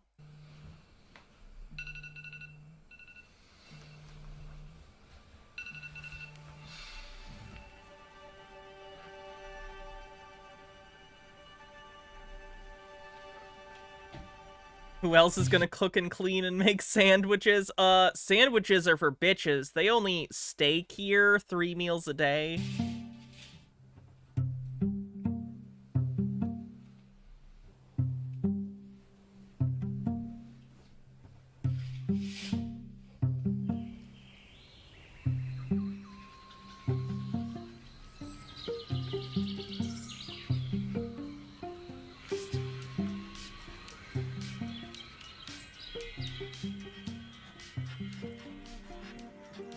After settling down in Ottawa, the capital of Canada, really started kind of trying to figure out what I wanted to do with my life. I've tried university, I've tried the minimum wage job, I've tried the kitchen job, the construction job. It was dirty, you know, grunt labor. It's a very head down. The fact that you could afford this, like, whole thing tells me you have not tried a minimum wage job, and if you did not need that wage. Like, what are you talking about? Unless, I guess, he could just be a Nepo baby whose parents just let him do whatever the fuck he wants, and just he gets, you know, payments from his trust account every week or something. That's possible. Down atmosphere in the capital, just, you know, get your job, do something with it. You're not really taught to dream, and, you know, dreamers kind of get pushed out of society. You're doing an incredibly expensive retreat. I don't want to hear that you're like, oh, I'm an artist, I'm a dreamer. Go fuck yourself. No, you're not. You're a rich little spoiled asshole kid who's got existential ennui because you're in a privileged position that on some level you know you don't deserve. H-Bird says, the fact that journaling has become something affiliated with toxic masculinity seems like some sort of 4chan prank. Yeah, maybe they'll get something good out of that. I've always been kind of the black sheep, having a hard time fitting in. I dropped out of university twice. It just wasn't feeling right. I had a very hard time thinking myself being in that box, working 8 hours every day, coming in, sitting on a computer. It really wasn't my aim to make so much money. When I first started, it was like, let's just make $1 million. And that was my goal. And so when it started Oh, he's a crypto douchebag. A lot of these people are probably crypto douchebags. They're relatively young people with money. That would make sense. Probably a lot of crypto assholes. More and more, I sort of lost a lot of the principles and why I began crypto in the first place. It became more about partying, drinking, living a life with a girlfriend that I couldn't really afford. I saw addictions. So I guess ever since I was a child, I had adversity, physiological adversity. I loved athleticism, but there was always just something going on. But I had a skin condition as a youngster, and they gave me certain topical steroids and different things to put on my skin. And that would last up until 2.5 years ago, when I realized that I have a drug addiction. My skin would flare because of when I would stop using it, and I needed to go through withdrawal. I couldn't move my body. My skin would tear when I moved. I couldn't regulate body temperature. It turned into a life-threatening category. Just had to continue to move forward every day, believe the best, and do the best things I could, nutrition. I'm sorry, without doctor's orders, he just cold turkey went off, like, prescription skin medication that he needed? Supplementally, everything like that. So I felt very alone, and that got me into a very dark mode. I got very depressed. I got very suicidal because I was suppressing my sole purpose, what I felt like I was destined for. And it really took me not only making money once and losing it, but making it twice and losing it, and possibly even maybe even the third time, to then really say stop. And I moved back into my bedroom where I have grew no up in, idea, Zdurchan. and I opened am not a doctor. I couldn't speak to that. I have no idea. door. I looked at the mirror. I always remember seeing myself in, and I was like, oh man, what have you let happen to yourself? You know, like I gained 10 plus 15 maybe kg from when I had left before. Wait. Like I gained 10 plus 15. Hot take, I think he looks better here. I know that it's subjective, and what matters is how he feels comfortable in his body. But I think he looks better like this. That's maybe just a personal preference, though. I don't know. Maybe kg from when I had left. I'm from the Midwest. I grew up with around a lot of hairy, kind of chunky guys, so, you know. What you get used to. Before. He's not even chunky there. He's like a perfectly normal guy, but he thinks he's chunky, even though he's not. Like I gained 10 plus 15 maybe kg from when I had left before. My face was so round, and I was just like, not really, man. Like, you look fine now too. I'm glad that you're happy, but I'm a little concerned about his like body, you know, image issues. Paradona says, miserable rich dudes that would be happier doing some therapy and some more fulfilling life tasks, you'd think. I need something to change here. So I was obsessed with anime, specifically Dragon Ball Z growing up. So when I heard about this experience, time chamber, I was like, no way. I know what's possible. You referenced one of the most popular animes in human history? Whoa! In the time chamber. The whole concept brought together like a childhood fantasy of what would it be like to train like Goku, to train like these Super Saiyans, and right now, 3 years into— Wow, they really fell for this marketing, huh? Like, none of that's true. They literally just took you out into the woods. This has nothing to do with Dragon Ball Z. It's literally just the name. The marriage, we're getting ready to have kids, and I just look at this, especially with the growing business as well, too. And it's not that I was in a time deficit beforehand, but what if I could gift myself another year inside of the summer? And having lost years, what better environment could I get in to make up for potential, lost time? I'll remember when I was rock bottom and where I'll be even after just this experience because of what's available to us here. And I bought this one-way ticket to Bali with a plan of building this online community so I can provide everything. Is the high cost for this over 9,000? I know you're making a reference to the, it's over 9,000! I know, but unironically, it's almost certainly at least $20,000, if not more. That have caused me suffering. And I just want to give the solutions to the people that need it. I definitely want to be challenged and pushed. Like, I definitely don't want to have it easy. Like, the other one is 3 days and in America, and it cost $18,000. This one requires you to fly to Bali, and it's like a resort experience with, like, full service inclusivity for, like, the food and service and everything. It's got to be over $20,000. I don't know how much over, but it's over. Like, it's a beautiful place. You can, you know, kind of get lost in paradise. But the main reason I'm here is to kind of get into the pressure cooker. To save money for myself, to train, focus on what keeps me grounded, eat quality foods, hang around like-minded people. I just needed somewhere where I could sit down and focus, creating a product that I'm happy to put out there. Step into a new saga of life, you know, shift the pattern so that anything that comes our way is just gonna feel completely different because of the strength that we gained in this time here. It's kind of like Goku stepping into the time chamber.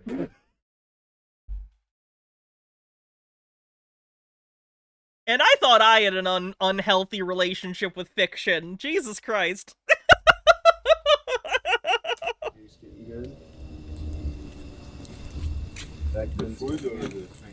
No, I think we can start. We are all student and teacher at the same time.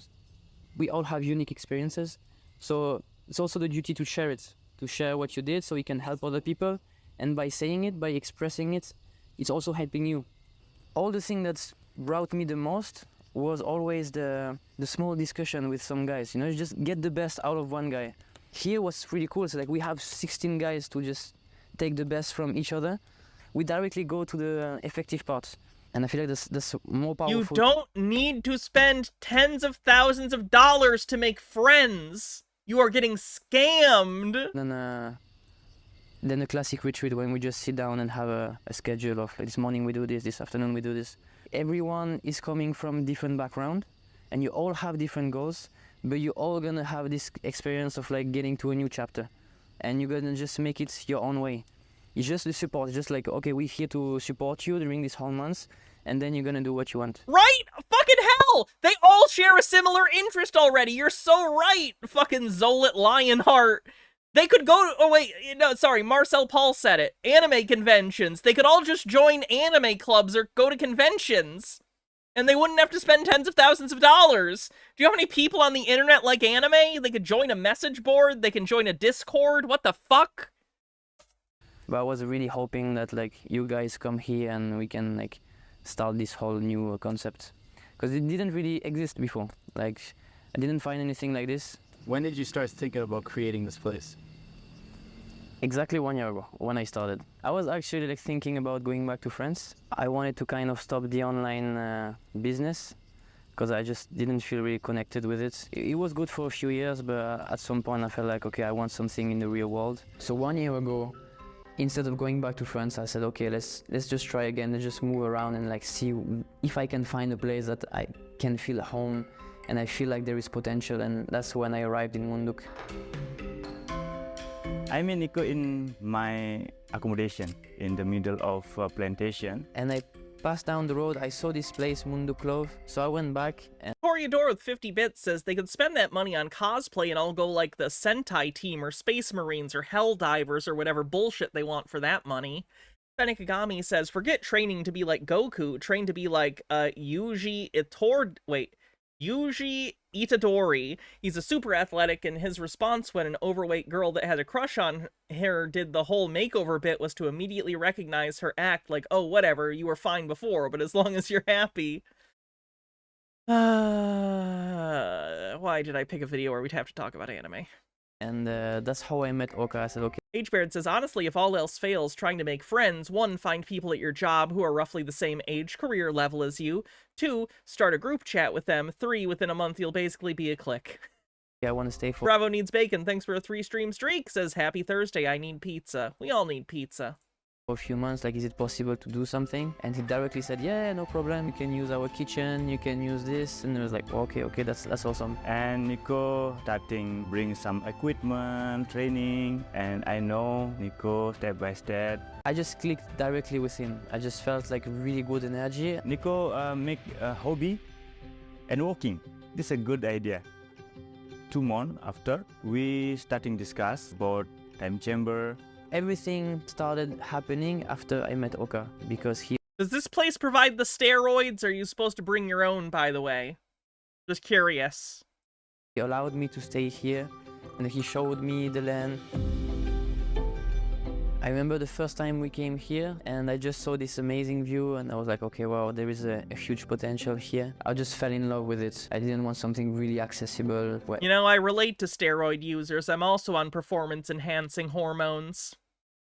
Made me dummy thick. Everyone can come and go. This is really secluded place. Make me stress. Because far from access, I think this is impossible. But Nico support me, make me convert, and a few days after, we just build the team, just get a few guys.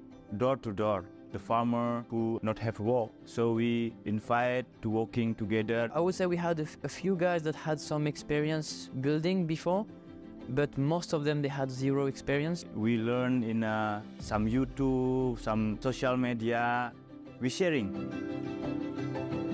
The access was really tricky because we have just a small footpath coming with scooter. We have a technique, bring manual, until make a flat manual, not have machine. When I say this, people don't really believe me. The trickiest part was the glasses, because we don't really realize it, but we have glasses of like 2 meter by 2 meter. So we basically had to bring everything that's on site by scooter. That's why these guys are really amazing guys. They can just... I really hope he paid those people an insane amount of money. And I don't mean insane relative to Bali. I mean, they should be getting paid very well. But I doubt they were. So that's unfortunate. Just a Peach with $1 tip says, church camp for rich, poorly socialized adults. Yeah, basically. Anything happen. Time chamber make impact for the local people because we building this place all of people here. Before, a lot of people here drinking a lot, now have a job. We training people to running business, now have a better life.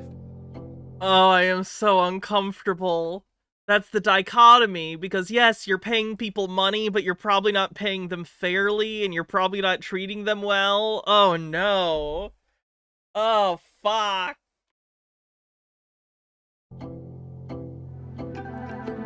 The meeting with Oka was really magic. It's like really because of him that everything happened. And I really didn't imagine to have everything we did right now at the beginning for sure. Yeah, now I'm feeling this real time chamber here.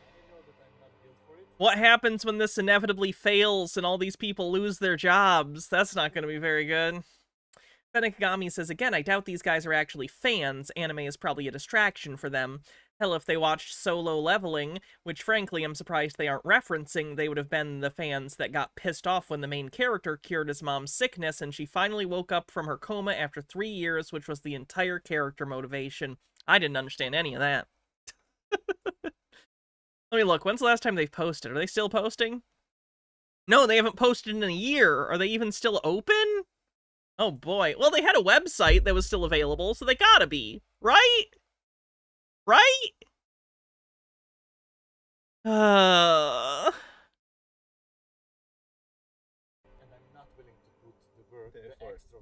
I was going to say it sounds like an experience. It sounds like no. I'm just. And he's on check.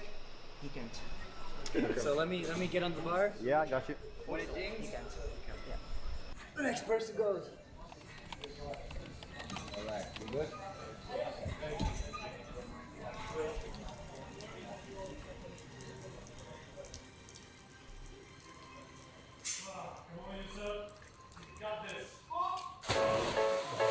They posted on Instagram recently. All right, they're still around. Everything is made to have a perfect day every day. The atmosphere here is so conducive to growth. With everything that you need to thrive just right in front of you. Great service on your doorstep. I don't have to worry about getting my clothes washed, cooking my food. The food. Is that a fucking Tapas song? Had the same energy of shot, shot, shot, shot, shot, shot, shot, shot, shot, shot, shot, shot, shot, shot, shot, shot, everybody. But Tapas. is some of the best food I've ever had. Unlimited grass-fed beef, high-quality root vegetables and carbs. I'm gonna be honest again, if you're here and can afford this, you can probably already afford that back in America, and it's almost certainly cheaper to get here.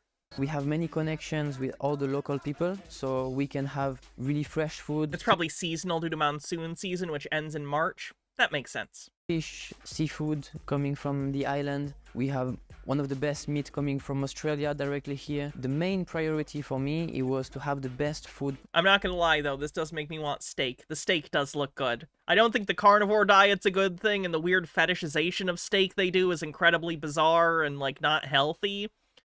But I like steak, and it looks like good steak. Possible at the restaurant. Why isn't everything like this? Why isn't everything prepared this way? You really have to. Because not everyone is a rich asshole. That's your answer.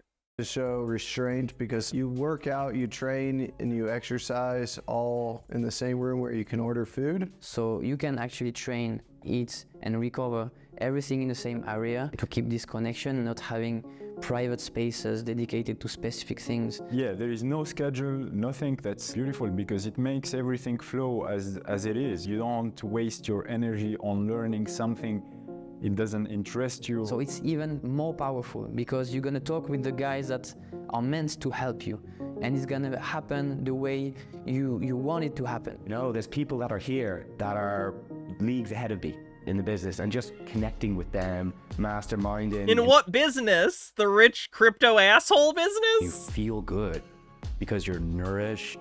You're around people who are pushing you to your potential. And I read a post the other day that basically said that they're almost nostalgic for the capitalism espoused by the Ferengi.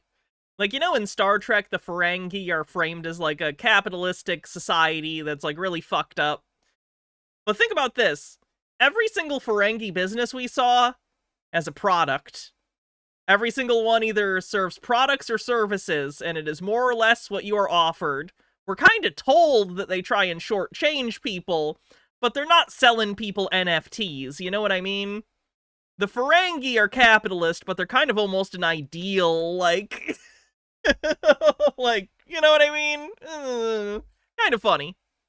And just get in the mix of using all the equipment. Relatively speaking, the Ferengi version of capitalism is much more ethical than the real-life human capitalism that exists. Here, all the different therapies that are here designed to upregulate your potential. You have guys also in the spa, in the sauna, in the ice bath. We get high on our own supply, create our own DMT. I think that is more Wow, he literally said get high on your own supply like it's a good thing. important for me. It's the sauna at the end of the day. I'm sleeping in a place of opportunity. There's people. Aren't Ferengi also just racist characters? Am I reading too much into it? I think that's a fair thing to point out. Like, a lot of things in fantasy and sci-fi, things draw inspiration from old tropes, and those old tropes are often, unfortunately, have their origin in some level of racial caricature. So yes, there is an element very similar to, like, the goblins in Harry Potter, where it's like, here I think we're all here like life students, so let's enjoy this classroom and make the best of it. Yeah, talking about workouts, man. I've been hitting like 2 to 3 workouts a day. Everybody, let's go!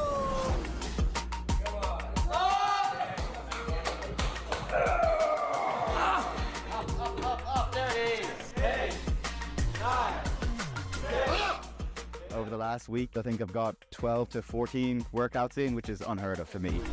Nikigami says these guys apparently forgot Goku's message to Gohan in the hyperbolic time chamber when he told Gohan that rest, relaxation, and recreation are also important parts of training. You need those things to recover and recenter themselves. Well, that's what the steak is for. That's their relaxation, is eating meat.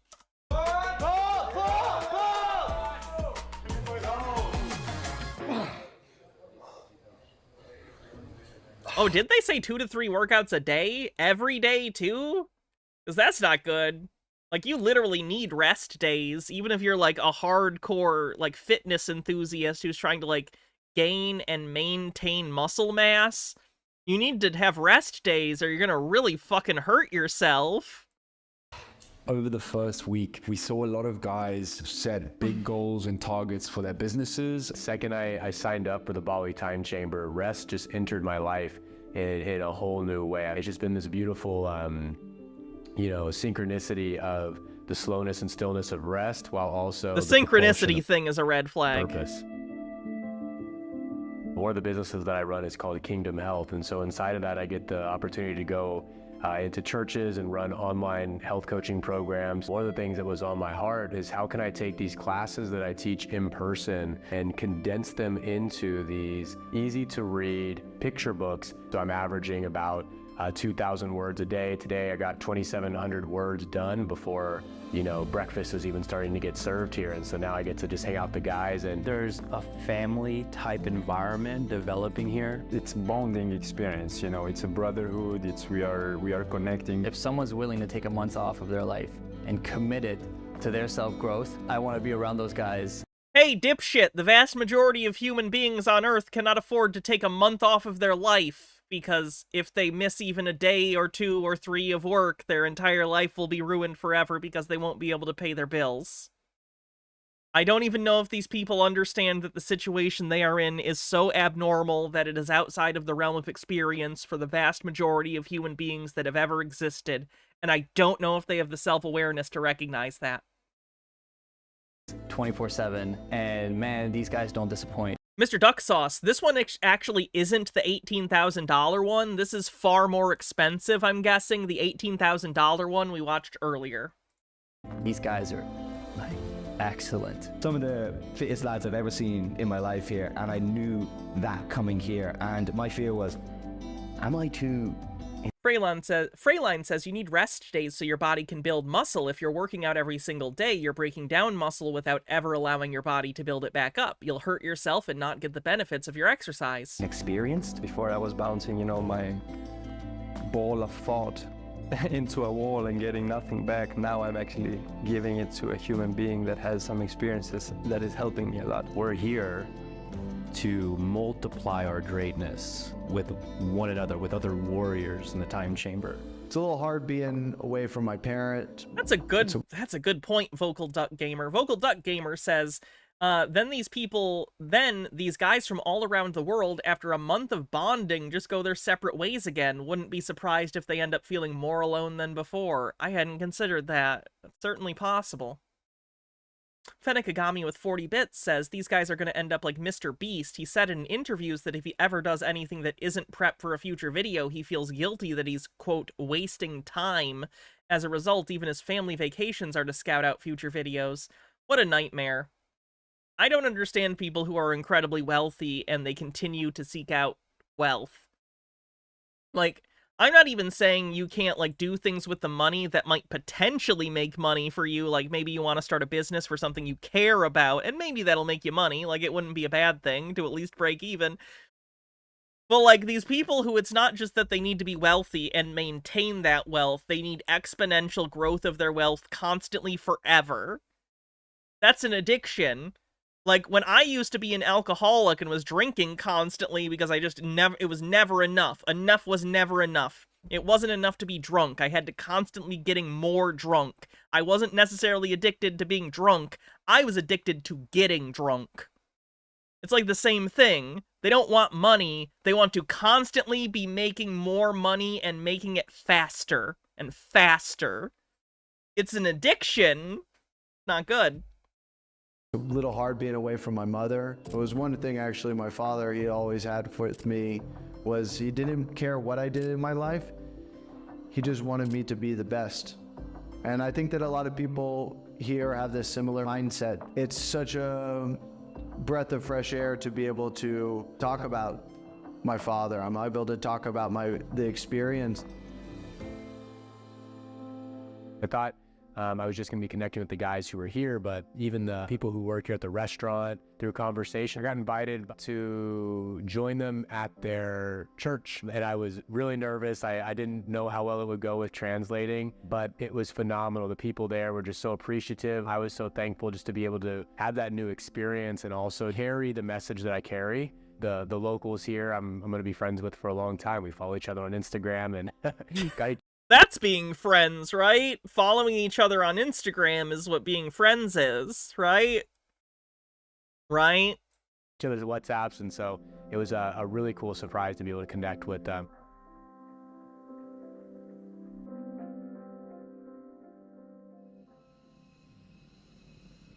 How many of you guys have experience with just various forms of breath work? We're just gonna get into basics, breathing mechanics.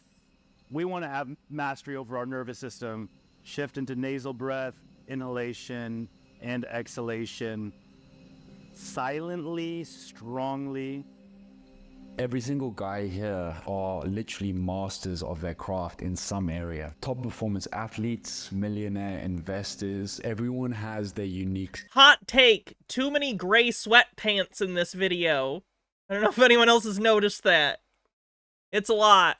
skill set. 2 weeks down now, the way people are moving through their targets and their goals is insane. One of the coolest things that we've noticed around the whole no schedule is that workshops have just been popping up quite naturally.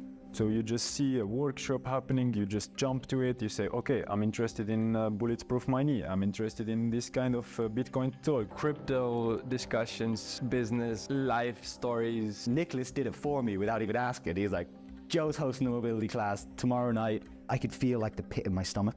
That was like, can I give value? So I've seen a few of the other workshops that have gone on and I've taken part of them, and I'm like, wow, everyone's able to give so much. Jutara says, these guys keep emphasizing the time they waste by cooking for themselves, doing chores, or going to work. I feel like some of this could have been accomplished by staying in a hotel with a gym every now and then.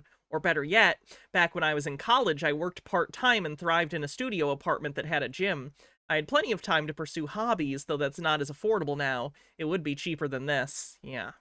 Much. And within... But they're better than that. They're affluent. They're influencers in the crypto space. Obviously, they're better than that and need to go to Bali. In like 2 to 3 minutes, I think there was like 9... I hope they get mystics in Bali'd. 10 people. There's my obscure horror movie reference quota for the day. Mystics in Bali. Does that do it? Okay.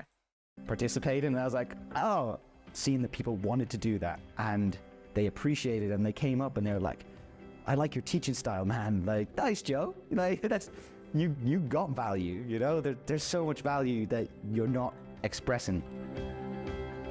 That's exactly why I'm doing it, because I want to be able to give that value, be able to help someone there. I got to teach a handstand workshop. Green guy with a $3 tip says, work called today. He was worried because I put in the group chat that we got the rabies vaccine yesterday. I haven't been at work in a month, and he reassured me it was fine to just work on what I needed to heal and retire.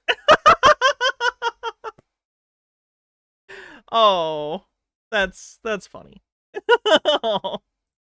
It sparked something a little bit in me that I would like to do a little bit more of. You come here and your knowledge was respected by other people enough that they asked you to... Oh, sorry, Densetsu. Densetsu!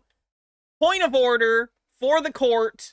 Densetsu made a reference to mystics in Bali earlier that I missed. So credit to Densetsu for that. Share. And that was cool.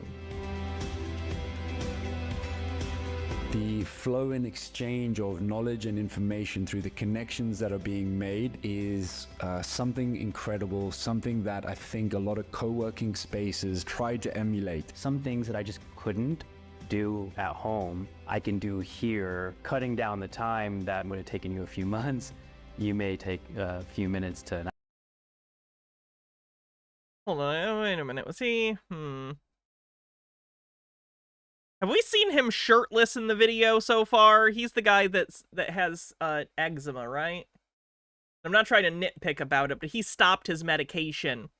And right now he's wearing is that a long sleeve shirt in Bali?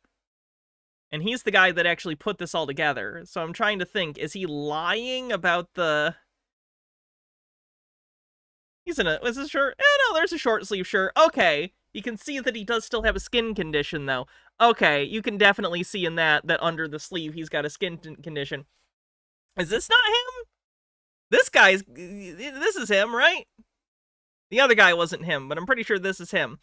And I don't have any problem with him or his skin condition, but like I do notice that he was telling people that he went off his medication, and I'm sure he did have issues with that where he had a severe flare-up after because he was then sans the medication. But you can see in this, and maybe you can't as well as I can because I probably have it in higher quality. Right here, he has eczema, which is fine. There's nothing wrong with eczema. But I think he's either lying or deluded himself into thinking he doesn't need the medication when he could use it. I mean, he might be able to live without it, but he's probably less comfortable. His choice. He can do what he wants. I just find it a little interesting. Way of expressing myself, sending in memes, just dropping him a voice note. They're warriors in the time chamber. And these guys don't disappoint. These guys are like excellent. Some of the... Sorry, I'm finding where we were. I should have double-checked the...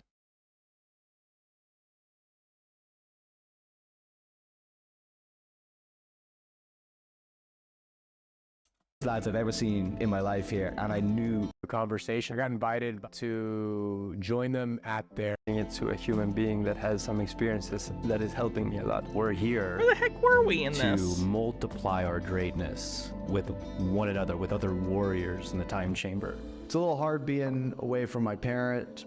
It's a little hard being away from my mother. It was one thing actually my father, he always had with me was...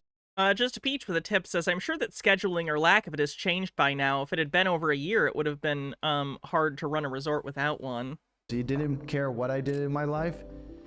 He just wanted me to be the best. And I think this that feels cynically marketing specifically to burnt out influencers. Yeah, I get the vibe too. People here have this similar mindset. It's such a breath of fresh air to be able to talk about my father. Rojas says he was addicted to it. Topical steroid addiction is really common, but he should seek alternative meds instead of quitting cold turkey. All right, thank you for the information. I'm able to talk about the experience. I thought I was just going to be connecting with the guys who were here, but even the people who work here at the restaurant, through conversation, I got invited to join them at their church, and I was really nervous. I didn't know how well it would go with translating, but it was phenomenal. The people there were just so appreciative. I was so thankful. The effects of colonialism, everyone. Look at this Christian church in the middle of Bali. Just to be able to have that new experience and also carry the message that I carry. The locals here, I'm going to be friends with for a long time. We follow each other on Instagram and got each other's WhatsApps and so. Okay, yeah, we saw this part. So where was the other thing? People enough. Felix, he's been giving everyone treatments. He's been working on people, and he's even started his podcast.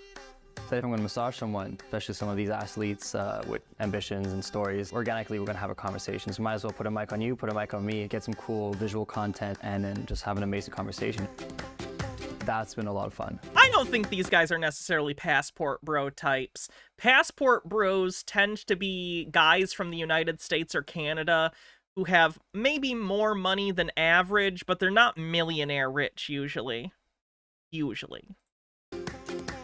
I think the fact that we're all living together, eating together, sauntering together, training together, going for walks in nature together, it already feels like we've known each other for a lifetime. So perhaps that's... That guy just keeps juggling. Is juggling his whole personality? The time chamber. Have you noticed that guy just keeps randomly juggling?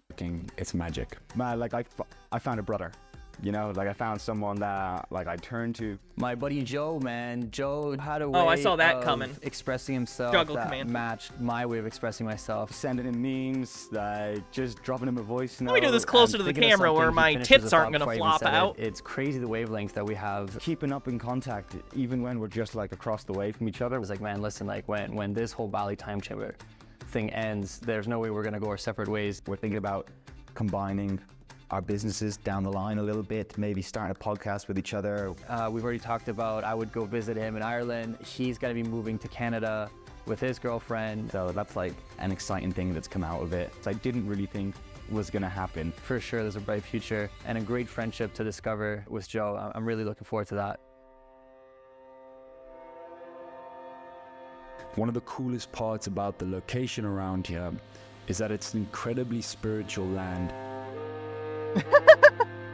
Tamdingan Lake is a holy lake, very important part. Every village in Bali come here to healing. Because this is like heart of Bali. Have I seen White Lotus? No, I have not. Oops, I didn't mean to save that.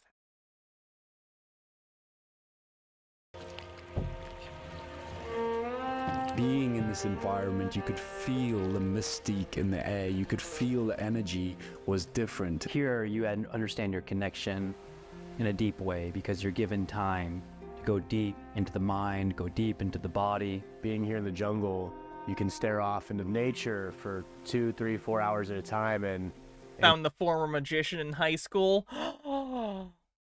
I resemble that remark. come back with the answers you need. To go on these adventures with the Except it was middle school. guys, to go and see these beautiful waterfalls, to spend time in nature together. That's what will be remembered. That's what really brought us closer as brothers. The days that I know are going to stick in my mind most are the days where we got together as a group. Regardless if it was around the fireplace, if it was a big workout, if it was a conversation and heart-to-heart between different people. Guys, you just went camping. You guys know you could have just gone camping anywhere, right? That's when time stopped for a bit, and we just enjoyed being there all together. They're going to be the things that I remember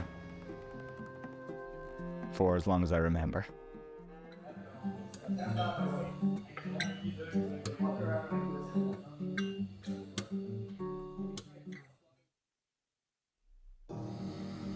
Four weeks has gone by in a blink of an eye.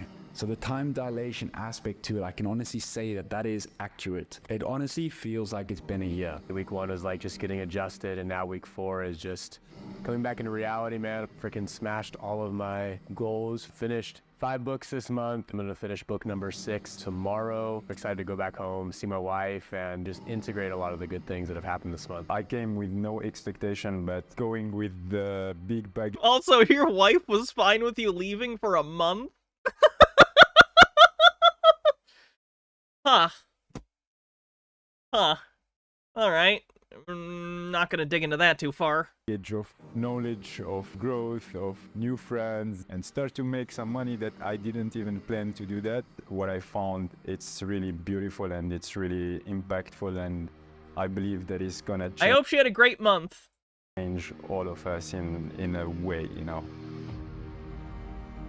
Being here, not only... Did he say he wrote 6 books in a month, by the way?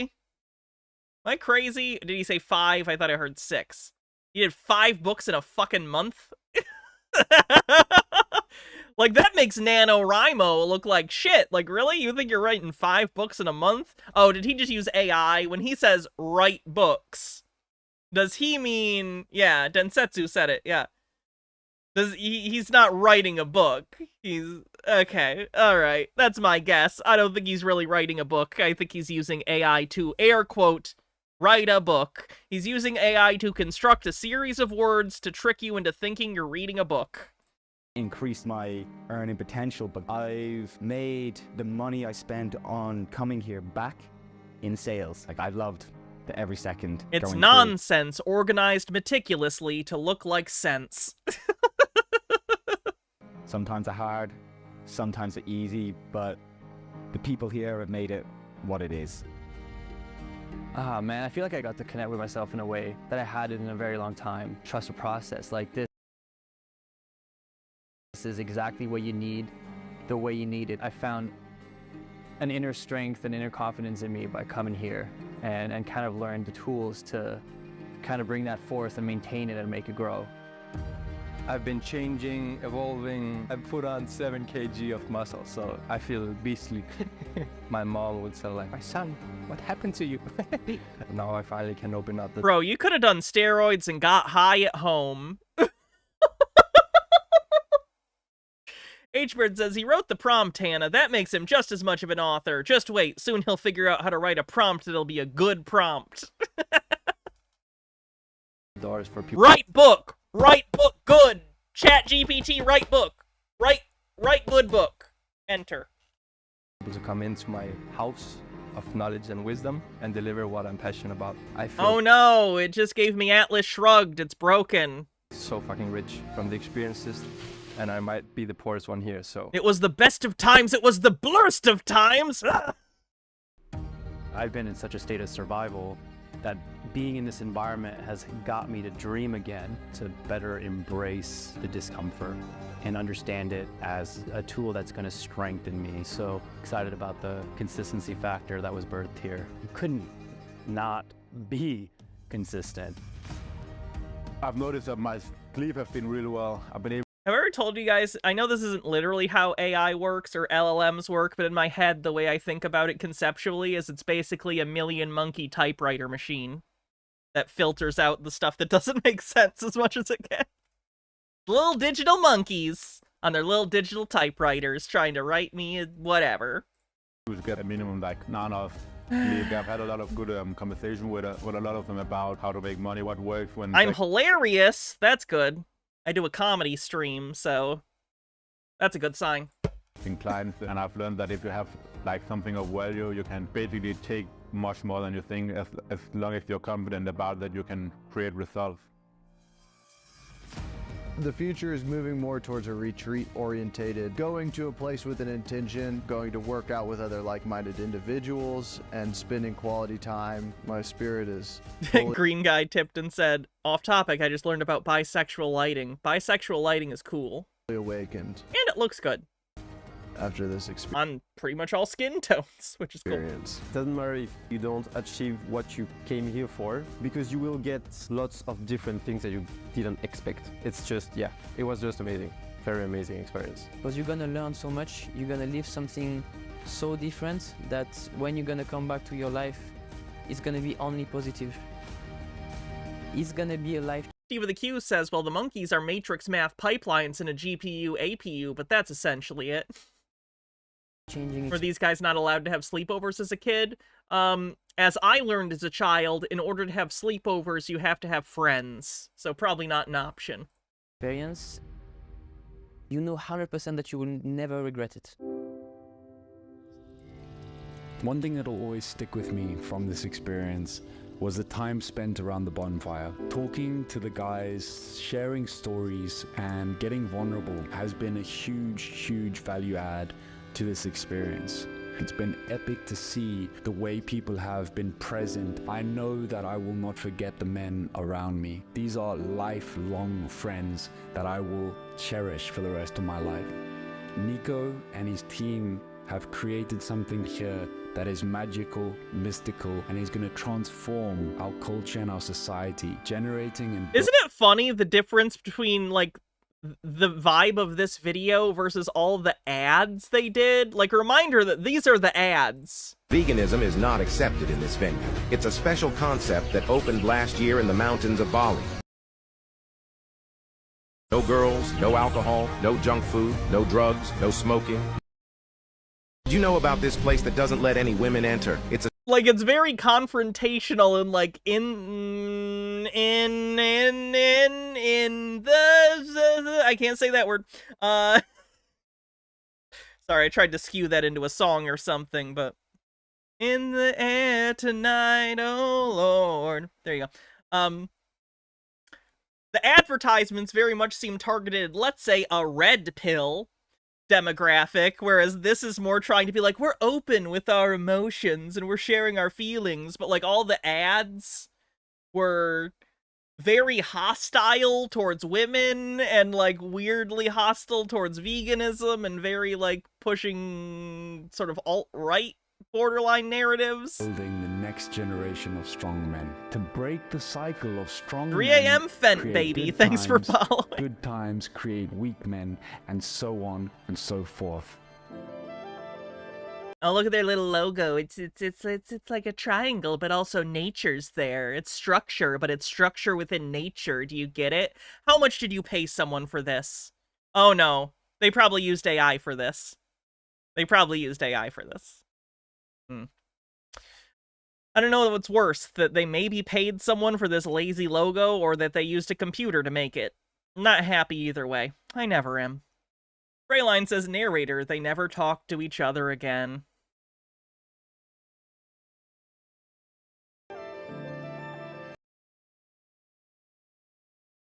Anything that you chase, and I mean anything that you chase, and I mean anything, like literally anything. I don't care if it's a girl, I don't care if it's I don't care if it's a certain status level. I don't care what it is. Okay? Anything that you chase makes you weak. Did you know that the human experience of having desires is weak? Listen to me very closely. Never under any circumstances let a woman know that you are in love with her. There's a very high... Now that's a funny first time chat. You're funny. Welcome. high likelihood that majority of all of you watching this video right now, every single woman in the past that you have ever loved or told that you were in love with has pulled away from you or left you. Okay, so as a man ages, as a man acquires more wisdom, you have to start to understand the things that turn women off. Okay? When you tell a woman that you are in love with her, or she can feel or she can sense that you are in love with her, she starts to doubt your value. What? Has he ever talked to a woman in his life? What the fuck? Bittergrin says, chasing things is weak. Is the alpha male BS evolving into Buddhism now? You know, that wouldn't be the worst thing. Just a bunch of I words taking the middle path. Anyway.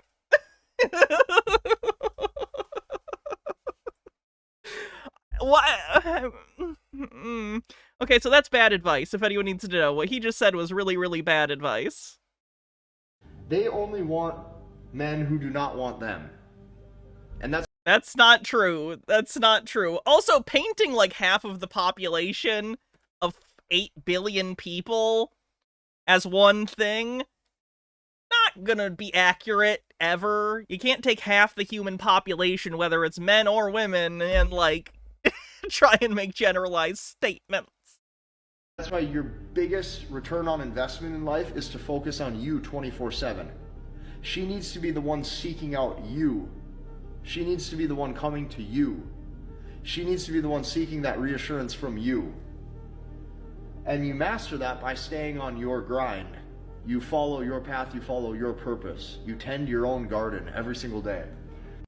They only want... Is this kind of like how Cosmo gave bad relationship advice in order to keep people subscribed to Cosmo? H-Baird says, I can't believe I'm saying this, but Terrence Popp seems like a better role model than this guy. At least he actually got someone to marry him. The only men women even respond to or reply to in real life or on text message.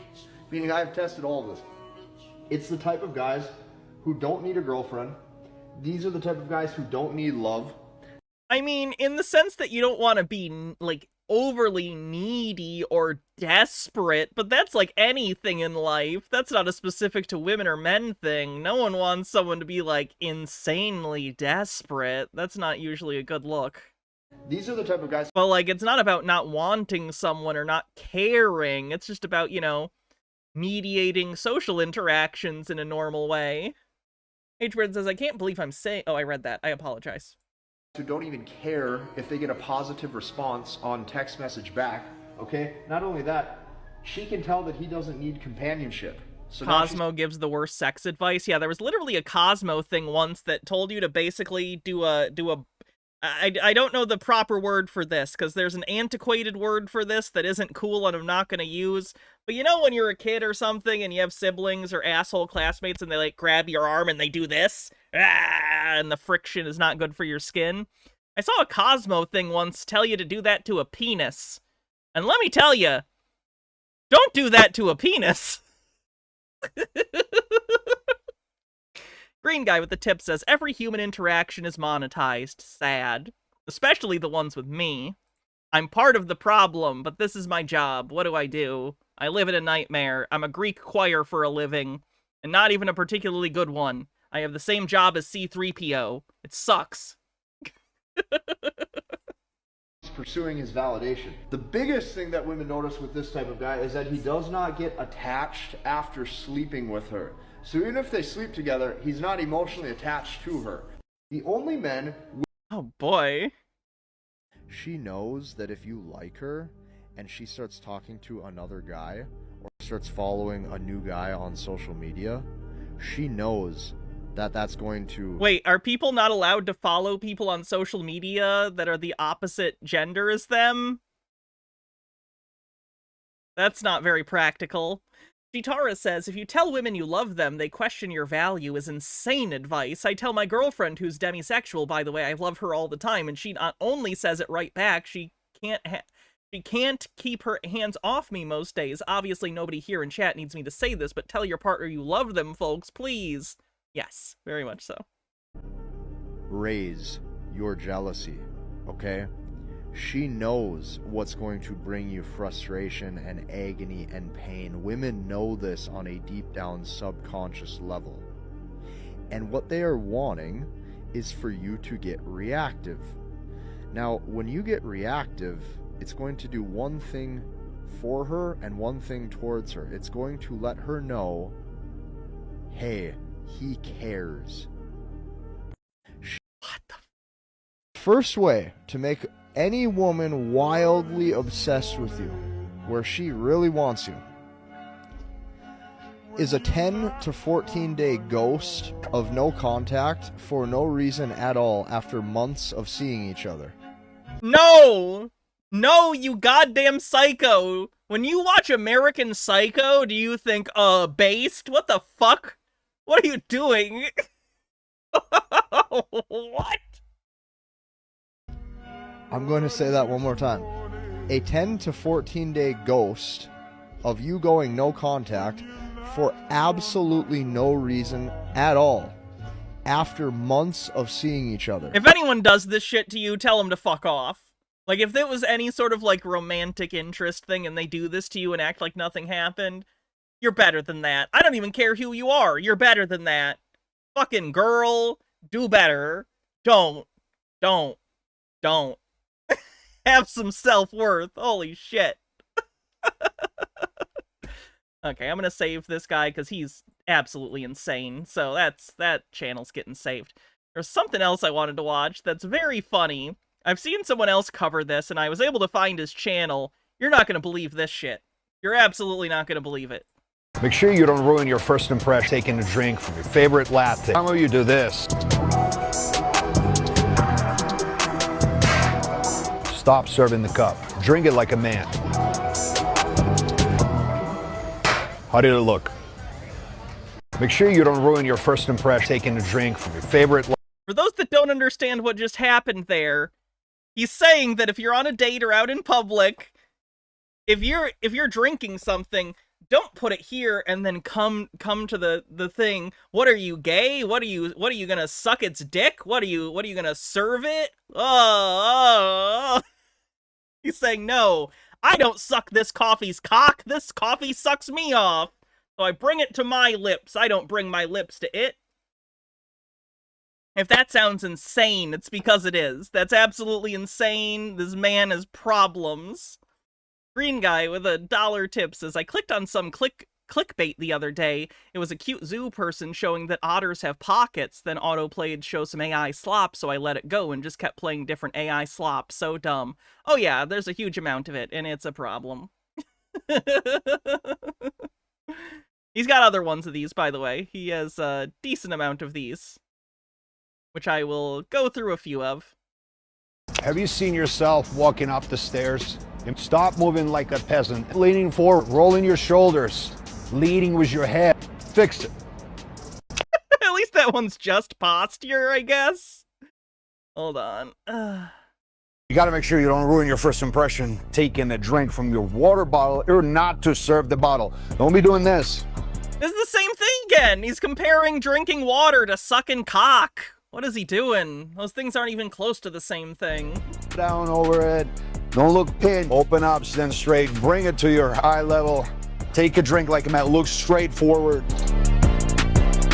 That's how you do it. You're too big.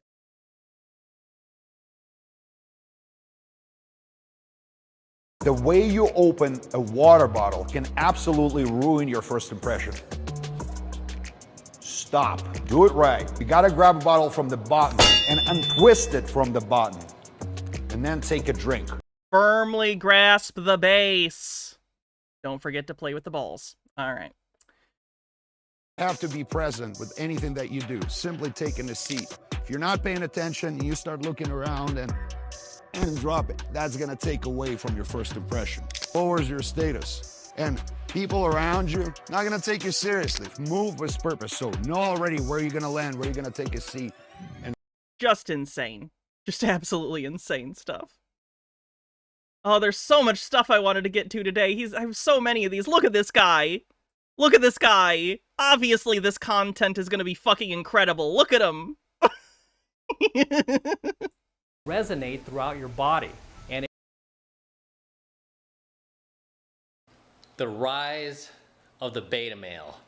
I don't know if you guys have noticed, if you looked around lately, you've noticed there is a growing population of beta males, beta cucks, girly men, men who are raised in single mother households or by weak father figures. And do you ever notice that, like, a lot of these, like, quote, red pill men or whatever, or MGTOW people constantly shit on single mother homes? Are they aware that a lot of the time it's because the dad leaves and, like, just it fucks off? Like, not all single mothers are choosing to be single mothers. Just weird that they put stank on it of, like, fuck women, when it's like, you don't even know who's responsible for the living situation. Very weird. I mean, it's not that weird when you know they all have, like, weird, insecure issues about women, so obviously it's not weird from that perspective, but it's weird if you don't know what their deal is. Mainstream media, Hollywood, so much so they identify more with their feminine side than their masculine side. I've never seen such an influx of weak, pussified men than I have in the last 5 years even. Okay, and I made this comparison in a previous coaching video, whereas when I used to take guys out, because as you guys know, I'm a pickup artist, a pickup coach, You used to take guys out? Good for you. Jitara says, there's straight up evidence out there that none of this stuff works. There was a teenage boy who finally mustered up the courage to ask out his crush. He was very anxious, but overall was doing okay for his first relationship.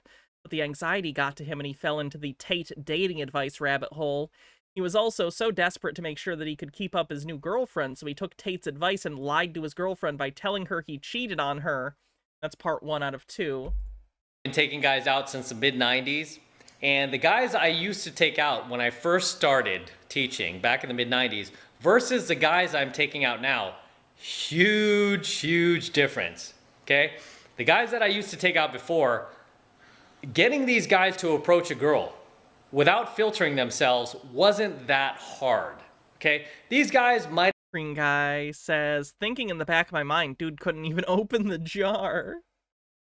Have not known what to say when approaching the girl. They might not have known what to do, but they still did it. And they weren't constantly second guessing themselves.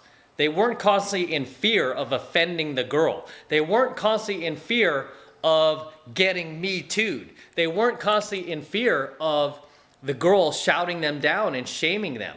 I mean, at worst, the only fear they had was the girl's not going to give me her phone number, or the girl is going to give me a fake number. Because back then, this is before like smartphones, right? Nobody really had a cell phone back then. And 5 years ago, and this video was posted 5 years ago, so that's 10 years ago, 2015. Smartphones were developed and popularized in 2007 with the iPhone. I know smartphones predated it, but that's the popularization one. Yeah, I don't think that math works. Back then, girls were still giving you their phone number. That's how you contacted them. And generally, when you got a girl's phone number, you would end up going on a date with that girl, right? Most times. And if she gave you a bad number, that didn't happen too often. But that was the most that a girl would reject you. She wouldn't... Oh, he moved on and said when he started in the 90s. I missed that. Really sit there and, shout you down or shame you or anything like that. Guys didn't have to worry about that back then. Whereas today's men do. This is some boomer shit. True. Right? So I don't really blame guys these days. But there has been a huge difference in the type of men I'm taking out these days versus back in the mid-90s. Because today's man is very pussified, is very quick to supplicate to any woman that he feels is better looking than him, right? He automatically puts her on this beautiful woman spell, okay? Whereas we didn't really do that too much before. I mean, in the 90s, it's like a lot of these guys I used to take out had this like delusional sense of self-confidence, which I teach a lot of guys today, right? They had this delusional sense of self-confidence where even if they were like a 5 approaching a 9, they believed in themselves enough to think like, hey, I could get this girl. I'm good looking too, right? Even though they were 5s, right? It was a delusional sense of self-confidence, which actually helped a lot of those guys become successful in life. He's advocating for self-delusion. That's interesting. Jitara continuing says, Tate's logic is that telling a woman you cheated on her lets her know that you have options and thus making them more desperate to cling to you. The boy thought, yes, this will work. She'll never leave me now. To no one's surprise but his, she immediately broke up with him. He started frantically trying to get back with her and posting all over social media to ask guys in Tate's community for advice. He didn't get her back, of course. I saw the post about that, actually, I think. Pretty funny. Because a lot of those guys went on to their own success in business, in their careers, in their professions, because they had that delusional sense of self-confidence, something that many guys today are lacking because they're so pussified, they're so indoctrinated by the feminist. You're a pussy if you're not delusional in terms of your options or how you look. Machine. Right? All of this brainwashing. Like, I'm not telling people to hate themselves or be down on themselves. I'm just saying, like, it's not unreasonable to, like, be self-aware, you know what I mean? And not have an overinflated sense of self. It's great to have self-confidence and love yourself. But that shouldn't come at the expense of, like, you know, your ability to discern reality. Lifetime of brainwashing, telling you that you're bad for being a man, you're toxic. Dipshit. No one is saying that being a man is toxic. Toxic masculinity, which I'm sure has been explained to everyone a million times now, is describing certain aspects that culture attributes to masculinity that are toxic and forgiven because it's considered just a men thing, when in reality that shouldn't be used as an excuse.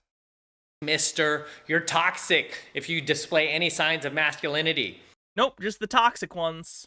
It's toxic. Even guys like, not what that means, and it's never been what that means. Like if you lift weights, right, which is a manly thing to do. No one in the history of the world who isn't a crazy person, I'm not going to say no one because the internet's full of nutbags, but virtually no one on the face of the earth has ever said lifting weights or working out is toxic. That is a complete straw man. That's horseshit. They just don't want you to be an asshole and, like, abuse people. That's it. They want you to see women as human beings. That's it. All men should lift weights, by the way. If you lift weights, oh, it's toxic. If you're no one thinks that. You're out of your goddamn mind. Competitive. Oh, it's toxic. Toxic masculinity. Competitiveness is not inherently toxic. That's not even specifically necessarily a male trait. Plenty of women are competitive, but you can take competitiveness to an extreme place and then excuse it with masculinity, which sometimes happens. Being competitive is not toxic in and of itself if you're doing so in a healthy way with a healthy attitude about winning and losing. Masculinity, right? It's part of our natural DNA as men to lift weights. H. Baird says, this is kind of like people who say things like, you think everything I say is racist. If people are constantly telling you what you say is racist, you have to at least entertain the thought that what you're saying is racist. Yeah. To be super competitive and to go out there and achieve things, build things, create things, make things better. That's part of our path and purpose. Like this guy, I'm sure he makes a lot of things better with his Alpha Male Secrets channel. Hold on, is he still posting? Because this is a 5-year-old video. Oh yeah, he's still posting. Oh shit, oh no! Why? Oh no, he's gotten to the age for pickup artist dudes where they start desperately trying to make themselves look younger, even though it's very obvious they're in their 40s or 50s. Fucking Mystery did this shit too. Remember the guy from the pickup artist show? There's a certain point where guys like this, pickup artist types, you can tell they get very uncomfortable with their age, you know? And, like, there's nothing wrong with aging. Plenty of people, like, age like fine wine. That's great. That's fine. The problem is when you're delusional like this and think you can all of a sudden get a new haircut and throw on a vest and look like you're in your 20s or early 30s when you are not. You are not. Oh. Seeking approval from other people in the outside world will make you miserable. Oh boy. As men, right? We are wired to do these things, and when we don't do these things, we are miserable. We're unhappy. We want to off ourselves, which is why you see so many guys killing themselves these days. It's because they're not happy. They're confused about what they should do with Hot take, people end their lives because they're not happy. themselves and how to be a man in today's world. And it's like, dude, it's never changed since our caveman days. This is how to be a man. If you're unwilling to even consider that your behaviors are not okay and to, like, take criticism from society, guess what? That's one of the reasons you're being criticized, you fucking asshole. Alright. I think we're probably done for the day. We're probably done. I have so much, but I'll save these for another day. We'll do a follow-up on this at some point, and cover more alpha male cringe. Let me make sure I have this all saved real quick. I will be back tomorrow. I'm not sure what we'll be streaming, but I will be back to stream even more. If you haven't already, consider giving the stream a follow. I stream almost every day, and it's a lot of fun. We hang out and look at all sorts of delusional people. It's lots of fun. Green Guy tips and says, I want to skip to the 40s, 50s, and 60s and just be that 70-year-old guy growing tomatoes. Yeah, that's a vibe. Alright. So yeah, I'll be back tomorrow. Let's see who we're gonna raid.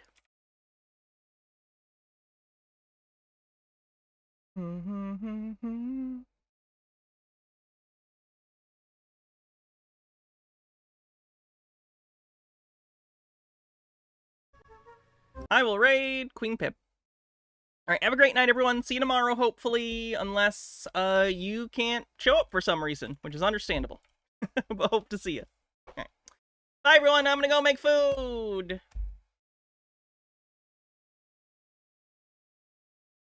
I didn't time that right. Alright, now I'm gonna go make food! We did it.